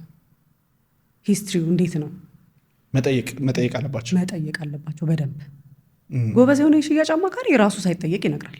ይህን ያክል ሳይት አስረክበናል። ለምሳሌ ቴምር ማንሳለ እንደ ሪል ስቴት የተቋቋመው በ2008 ዓ.ም ኦልሞስት አሁን 2018 ነን። 10 ዓመት ገደማ ማለት ነው። በዚህ 10 ዓመት ውስጥ ወደ 9 ሳይት ሰርቶ አስረክቧል። አጭር የሚባል ጊዜ ነው አይደል? ግን በደንብ ስራ ሰርቷል። ከ350 አባወራ በላይ የቤት ባለቤት አድርጓል። በመጪው በ2019 4 ሳይቶችን የማስረከብ እቅድ አለው። ይሄ ድርጅት ጋራንቲ እየሰጠ ነው። ለምሳሌ መገናኛ ጫካ ፕሮጀክት ላይ 40% ክፈሉኝና 60% ቤቱ ስትረከቡ ሲል ጋራንቲ እየሰጣቸው ነው። 40% ብቻ ክፈለኝ አንተ፣ እኔ ቤቱን ሰርቼ አስረክባለሁ ያለምንም ዋጋ ጨማሪ ይላል። ስለዚህ ስለ ድርጅቱ ኮንፊደንስ ታያለህ፣ አቅሙን ማየት አለብህ። ያስረከበኛል ላያስረከበኝም የሚለው። ስለዚህ የሂስትሪውን ባክሂስትሪውን ቼክ ማድረግ ከረንት ላይም ያለውን ስታተስ ማጥፋት ያለበት በምን መልኩ ነው። አሁን አብዛኛውን ጊዜ ምን ይሆናል መሰለ፣ ሌላ ከዚህም በፊት ያው ሌሎች ቦታዎችም ስለሰራሁኝ ታይም ቤዝድ ይሆናል። ቀጣይ ክፍያዎች በጊዜ ለምሳሌ ከ3 ወር እስከ 6 ወር ይሄን ያክል ትከፍላለህ፣ ከዚህ እስከዚህ ይሄን ያክል ትከፍላለህ ይሆናል። ስለዚህ አንተ ትከፍላለህ፣ ደንበኛው ይከፍላል። ለምን? ውሉ ላይ ስለተቀመጠ። ፕሮግረሱን ግን አልገለጸም። ምን ላይ እንዳለ አይገልጽም። በቃ ምንም ላይ ይደርስ ትከፍላለህ ነው ውሉ የሚለው። ስለዚህ እኔ የምመክራቸው ደንበኞች በታይም ቤዝድ ሳይሆን ፕሮግረስ ቤዝድ። ለምሳሌ እኛ ጋር ቁፋሮ ሲጀመር ከሆነ የከፈለው ፈርስት ፍሎር ስላብ ሲሞላ ነው የሚለው ሰከንድ ፔመንት ላይ። ስለዚህ ሄዶ ያያል ፈርስት ፍሎር ስላብ ተሞልቷል አልተሞላ የሚለው፣ ከዛ ይከፍላል። ፕሮግረሱን እያየ ይከፍላል። አለበለዚያ መክፈል የለበትም። ስለዚህ አንደኛው ይሄ ነው ከካምፓኒ ፕሮፋይል። ከዛ ደግሞ በምን አይነት ፔመንት ሜካኒዝሙን ምንድን ነው ምን ሲሆን ፕሮግረሲቭ ፔመንት ሲሆን ችግሩ እሱ ነው። ሌላው ዋነኛ ነገር ደንበኛ የሚያናድደው ነገር ኢንፍሌሽን ኮስት ሜንሽንም የማይደረግ ነገር ማለት ነው። which is በጣም ትክክል ያልሆነ ነገር። ውሉ ላይ ግን አለ። ውሉ ላይ በደንብ ይካተታል። አንደኛ ነገር በብር መሆኑ በደንብ ይካተታል። በኢትዮጵያ ብር እንደሚዋዋሉ ይካተታል። ሁለተኛ ነገር ደግሞ ምንም አይነት ኢንፍሌሽን ኮስት የዋጋ ጭማሪ አናደርግም ይላል እስከ መጨረሻው ድረስ ቤቱን እስከምትረከብ ድረስ። ይሄ ጋራንቲ ነው። ሌላ ደግሞ እነዚህ አዲሽናል ኮስቶች ኔት ኤሪያው ምን ያክል ነው፣ ግሮስ ኤሪያው ምን ያክል ነው፣ ለፓርኪንግ የሚወሰደው ምን ያክል ነው። ያው ኮመን ኤሪያ ግዴታ ነው። ለምን? ሊፍት የጋራ መገልገያ ነው አይደል? የጋራ መገልገያዎች ናቸው። ጋርቤጅ ሹተር ስንል የጋራ መገልገያ ነው። ቴራስ አለ። አሁን አብዛኞቹ የኛ ቤቶችን ብታያቸው ቴራስ አላቸው። እሱም የጋራ መገልገያ ነው። ስለዚህ ኮመን ኤሪያው በጣም አይጋነን እንጂ በሆነ ፐርሰንት ይኖራል። ከፐርሰንት ይልቅ ደግሞ ሪል በካሬ ቢቀመጥ ጥሩ ነው እንደኔ። ኦኬ ሬድ ፍላጎች እንደዚህ ከሆነ ጭራሽ እንዳትንቀሳቀሱ። ኢንፍሌሽን ይህን ያክል ፐርሰንት ጭራሽ እኔ ሰጀስት አላደርግም እንዳንድ አማካሪ። ለምሳሌ አብዛኛው ቦታ የሚቀመጠው ምንድን ነው ኢንፍሌሽኑን 60% እኔ 40% አንተ ሲባል አይገባውም ሰው። ምን ማለት ነው? ምን ማለት መሰለ፣ ለምሳሌ በዶላር ተዋዋል አይደለ? እሺ በብርም ይዋዋል። በብር ተዋውሎ ዛሬ ላይ ያለ የእቃ ዋጋና ነገ ላይ ያለ የእቃ ዋጋ ስለሚለያይ ይህንን ኢንፍሌሽን ጭማሪውን ለምሳሌ ቤቱን በ10 ሚሊዮን ብር ገዝቶት የደረሰበትም አውቃለሁ። ባይዘው 10 ሚሊዮን ብር ገዝቶት ኢንፍሌሽኑ ጋር ሲደርስ 20 ሚሊዮን ይገባል። አንድ አይነት ቤት ማለት ነው። ነገ ላይ እቃ ስለሚጨምር ጭማሪው ላይ ሲጨምር ትካፈለኛለህ። ስለዚህ ለምሳሌ 10 ሚሊዮን የነበረው 20 ሚሊዮን ሲገባ 16 ሚሊዮኑን አንተ ትከፍላለህ፣ 4 ሚሊዮኑን እኔ እከፍላለሁ እንደማለት ነው። ገባ? ቲፒካል ማጭበርበር። በፐርሰንት መሆን ጭራሽ የለበትም። በፐርሰንትም ከሆነ ምን ያክል ፐርሰንት ምን ያክል ነው ብሎ መጠየቅ ይቻላል። ምክንያቱም በጣም ኪሳራ ነው። ይሄ ደንበኛ ሊከፍል ይችላል፣ ሊያስከፍሉት ይችላል። ግዴታ ነው እንጂ ከተዋዋልክ ወይ አግሪመንትን ካንሰል ታደርጋለህ እንጂ ከተዋዋልክ መክፈል ግዴታ ነው። ከተዋዋልሽ እና ፐርሰንቱ ደግሞ ካልተቀመጠ ሙሉም ቢመጣ ትንሽም ቢመጣ አታውቂው። ስለዚህ ዝም ብለሽ መክፈል ነው። አስታውሳለሁ የሆነ ድርጅት ምን እንደሆነ አላስታውስም የት እንደሆነ፣ ግን 36% ኢንፍሌሽን ኮስት እና እኔም ያው ከኤክስፒሪየንስ ነው። አብዛኛው ደንበኛ አያውቅም እንዳልከው የኢንፎርሜሽን ጋፕ ነው ችግሩ። እሱን ጋፕ መሙላት ነው የሚጠበቅ። ኦኬ ሌላሳ? ይሄ አንደኛው ነው። ኔት ኤሪያ፣ ኮመን ኤሪያ እና ደግሞ በብር መዋዋላቸው። በብር መዋዋል ጥቅሙ ምንድን ነው ካልከኝ፣ ለምሳሌ በዶላር ስትዋዋል ይሄ ዶላር ይጨምራል አይደለ? አሁን እንኳን ስንት ነው የደረሰው? በጣም ጨምሯል አይደለ? አሁን እኔ ድሮ የሸጥኩበትን ካልከኝ በ53 ኤክስቼንጅ ሬት ሸጫ ካለሁ ቅርብ ጊዜ ነው የማወራክ 4 ዓመት 5 ዓመት እስካሁን ድረስ አልተረከቡም። ገባ? ይጨምራል ኦፍኮርስ። ስለዚህ ያ ሰው እጥፍ እየከፈለ ነው ማለት ነው። ስለዚህ እየከሰረ ነው ያለው፣ ኪሳራ ላይ ነው ያለው። ስለዚህ በብር መዋዋል ምንም ጥያቄ የሌለው ነገር ነው። ብዙ ነገር ነው አቮይድ የምታደርገው። የዶላር ጭማሪ ነው አቮይድ ታደርጋለህ። ኢንፍሌሽን ኮስትም አለመጋራት የሚለውን ነገር በደንብ ማስመር መቻል አለባቸው። ሌላ ደግሞ ተጨማሪ የሚባሉ በዋነኛው ነገር፣ ሌላ ደግሞ የረሳሁት ነገር ይቅርታ፣ ይሄ ቤቱ የሚረከበው በምን አይነት መልኩ ነው? ብዙ ሰውን አያውቅም። ቤት ሲገዛ በቃ አልቆ 3 አይነት አለ። አንደኛው ሴሚ ፊኒሽድ የምንለው ነው። ሁለተኛው ነገር ደግሞ ፉሊ ፊኒሽድ የምንለው ነው። ሙሉ ምንድነው የሚያካትተው? ሴሚ ፊኒሽድ አሁን ቴምር ላይ ስመጣ ስነግረህ ከድርጅት ይለያያል፣ ግን አብዛኛው ተመሳሳይ ነው። ግን ከድርጅት ይለያያል። አሁን ቴምር ላይ ስመጣ ሙሉ በሙሉ ይሄ ኢንስታሌሽን የምንላቸው አለ አይደለ? የውሃ ዝርጋታ፣ የመብራት መስመሮች ምናምን ይዘረጋሉ። ሴራሚኩ ዝግጁ ነው የሚሆነው ስክሪድ ተሰርቶ ለሲሚንቶ ሴራሚክ ነው እንዲያልኩት ሲሚንቶ ለሴራሚክ በደንብ ዝግጁ ሆኖ ይቀመጣል። ኦንሊ ቲንግ ምንድነው ደንበኛ የሚሰራው ፊቲንጎች፣ ምክንያቱም አንድ ጂፕሰም ያልቃል። የሚቀረው ነገር ፊቲንጎች፣ ይሄ ካቦርድ፣ ኪችን ካቢኔት፣ የሽንት ቤት መቀመጫ እቃዎች፣ እነሱ ነገሮች በደንበኛው ነው ከቨር የሚደረጉት። ነገር ግን ይሄ የውጭ በሮች፣ የውጭ መስኮቶች እንዲሁም ኮመን ኤሪያ የምንላቸው አሉ አይደለ? ኮሪደሮቹ ሙሉ በሙሉ ተጠናቀው ነው የሚሰጣቸው። ስለዚህ ሴሚ ፊኒሽድ የምንለው ቴምር ጋር እንደዛ ነው። ፉሊ ፊኒሽድ ከሆነ ደግሞ ተጨማሪ ኮስት አለው። እሱንም በደንብ ነው የምንነግራቸው። በካሬ የተወሰነ ገንዘብ ጨምረው ፉሊ ፊኒሽድ ማድረግ ይቻላል። ግን እንደ አማካሪ አሁንም ብጠይቀኝ ሰጀስት አላረግም፣ አንለስ ያ ሰው እዚህ መጥቶ ቆሞ ማሰራት ካልቻለ በስተቀር። ለምን አሁን ላይ በጣም ብዙ ኢቨን እንዴት ነው ኮንዶሚኒየሞች ራሱ በጣም የሚያምሩ ሆኗል እኮ አይደል? ኢንቴሪየር በደንብ መሰራት ይቻላል። እና እኔ ሰጀስት ማድረጋቸው እንደዛ ብዬ ነው። ግን ፍላጎት ላላቸው ደንበኞች ያው ሁሉንም ማሟላት ስለሚጠበቅብን ሁሉንም እንደዛ እናስተናግዳለን። ሶስተኛ ፈርኒሽድ የሚባለው ነው።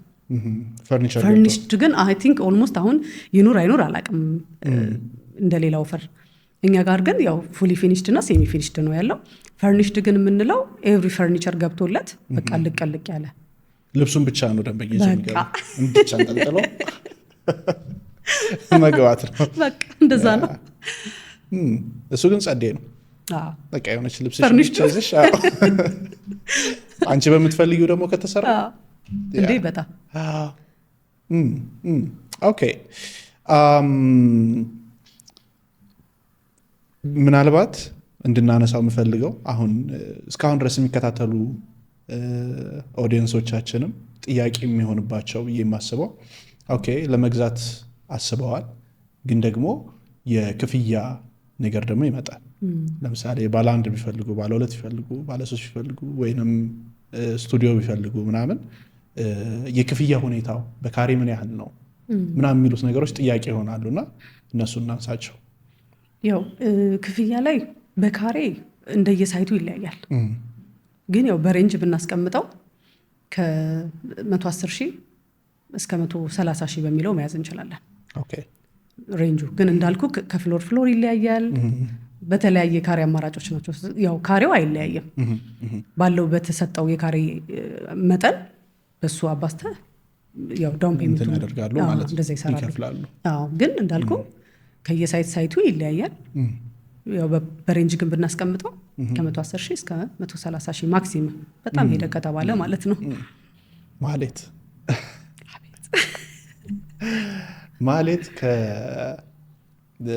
ይህንን ጥያቄ ተመልካቾችም እስኪ ራሳችሁን ጠይቁት። ብዙ ጊዜ ራሴን ጠይቄው መልስ አግኝቻለሁ። እኔ ሌላውም ሰው መልስ ቢያገኝበት ህይወትን ቀለል ያደርጋል። አንዳንድ ጊዜ ስንኖር በኢጎ ውስጥ ምናምን ነው የምንኖረው እና ላይክ እኔ እኮ እንደዚህ ነኝ እንልና ያ ነገራችን ከሌለ ግን ባዶ እንሆናለን። ማለት አሁን ካለሽ የስራ መጠሪያ የቤተሰብ ደግሞ ያለሽበት ቦታ ስምሽ ፕሮፌሽንሽ ያለሽ ኤክስፒሪየንስ ቢነሳ ማለት ማለች ከባድ ጥያቄ ነው። ይሄን ራስን ብትመልስልኝ ዝም ብዬ ኢን ጀነራል ከራሴ ከማንነቴ ዝም ብዬ ስነሳ በጣም አይበገር የሚባል ሰው አለ አይደል? ሪዚሊየንት የሚባል ሰው እና ዲሲፕሊንድ ነኝ። በትንሽ ነገር አልሸነፍም አለ አይደለ? በቃ ዛሬ አልተሳካ ነገ ደግሞ ሌላ ቀን ተስፋ ለመቁረጥ ከሁሉ ነገር በላይ ደግሞ ለእግዚአብሔር ቅድሚያ የምትሰጥ እሱ አለበት ነው የምለው እያንዳንዱ መንገድ ላይ። ስለዚህ አይ ቲንክ እሱን የያዘ ሁሉን ነገር ይዟል ብዬ ነው የማስበው። ስለዚህ በጣም ለሱ ቫልዩ ያለኝ አሁን ያለሁበት ነገር የማያስመካኝ ምንም ነገር ለምንም ነገር አልደነቅም። ሁሉም ያልፋል። ግን በዚህ ሁሉ ሁኔታ ውስጥ ደግሞ ተደስቶ ማለፍ ደስተኛው ነው ማለፍ። እነዚህ ሁሉ ነገሮችን ቢነሱ በሱ በእግዚአብሔር ደስተኛ መሆን ለእኔ በትርጉም እሱ ነው። ደስ ይላል። 4 ዓመት በሪል ስቴት ሙያ ውስጥ ምን ያህል ቤት እንደሸጥሽ ታውቂዋለሽ? ያላቀው በአቬሬጅ ወደ 20 ያደርሳል። 20 ምናምን ያልፋል።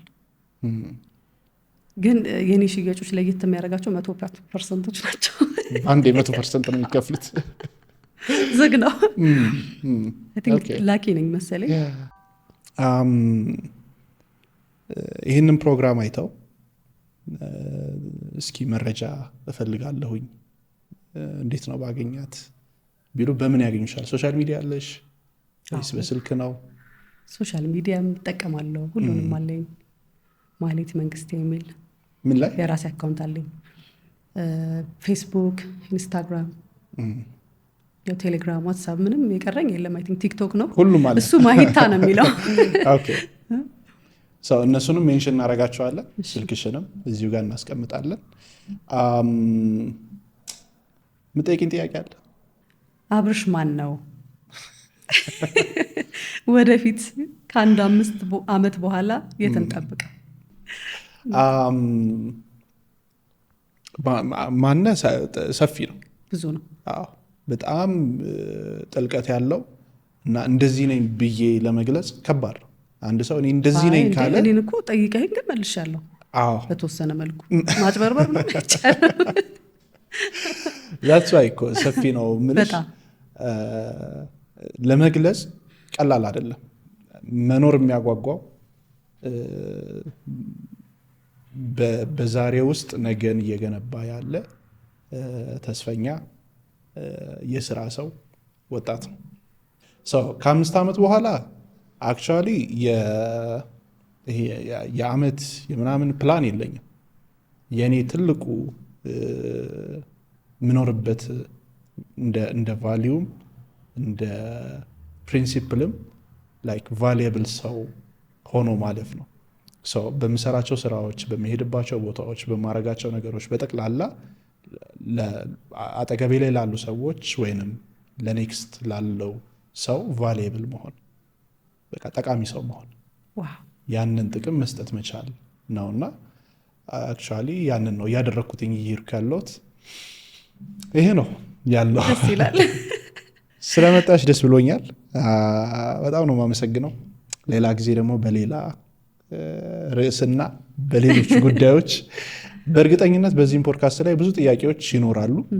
ያንቺንም ሶሻል ሚዲያ ስለምናስቀምጥ ዳይሬክትሊ እዛ ላይ መጥተው እንዲጠይቁሽ ሶሻል ሚዲያው እዚሁ ጋር አለ። በጣም ነው የማመሰግነው። ቴንኪዩ። እግዚአብሔር ያክብርልኝ። አመሰግናለሁ በጣም ቴንኪዩ። በጣም የዛሬው ፖድካስታችን ይህንን ይመስል ነበረ። ከዚህ ፖድካስት በርካታ ቁም ነገሮች እንዳገኛችሁ ሙሉ እምነት አለኝ። ታዲያ በዚህ ፖድካስት ላይ ምን አገኛችሁ? ምን ተማራችሁ? ምን ተጠቀማችሁ? ኮመንት ላይ ጻፉልን። እናመሰግናለን።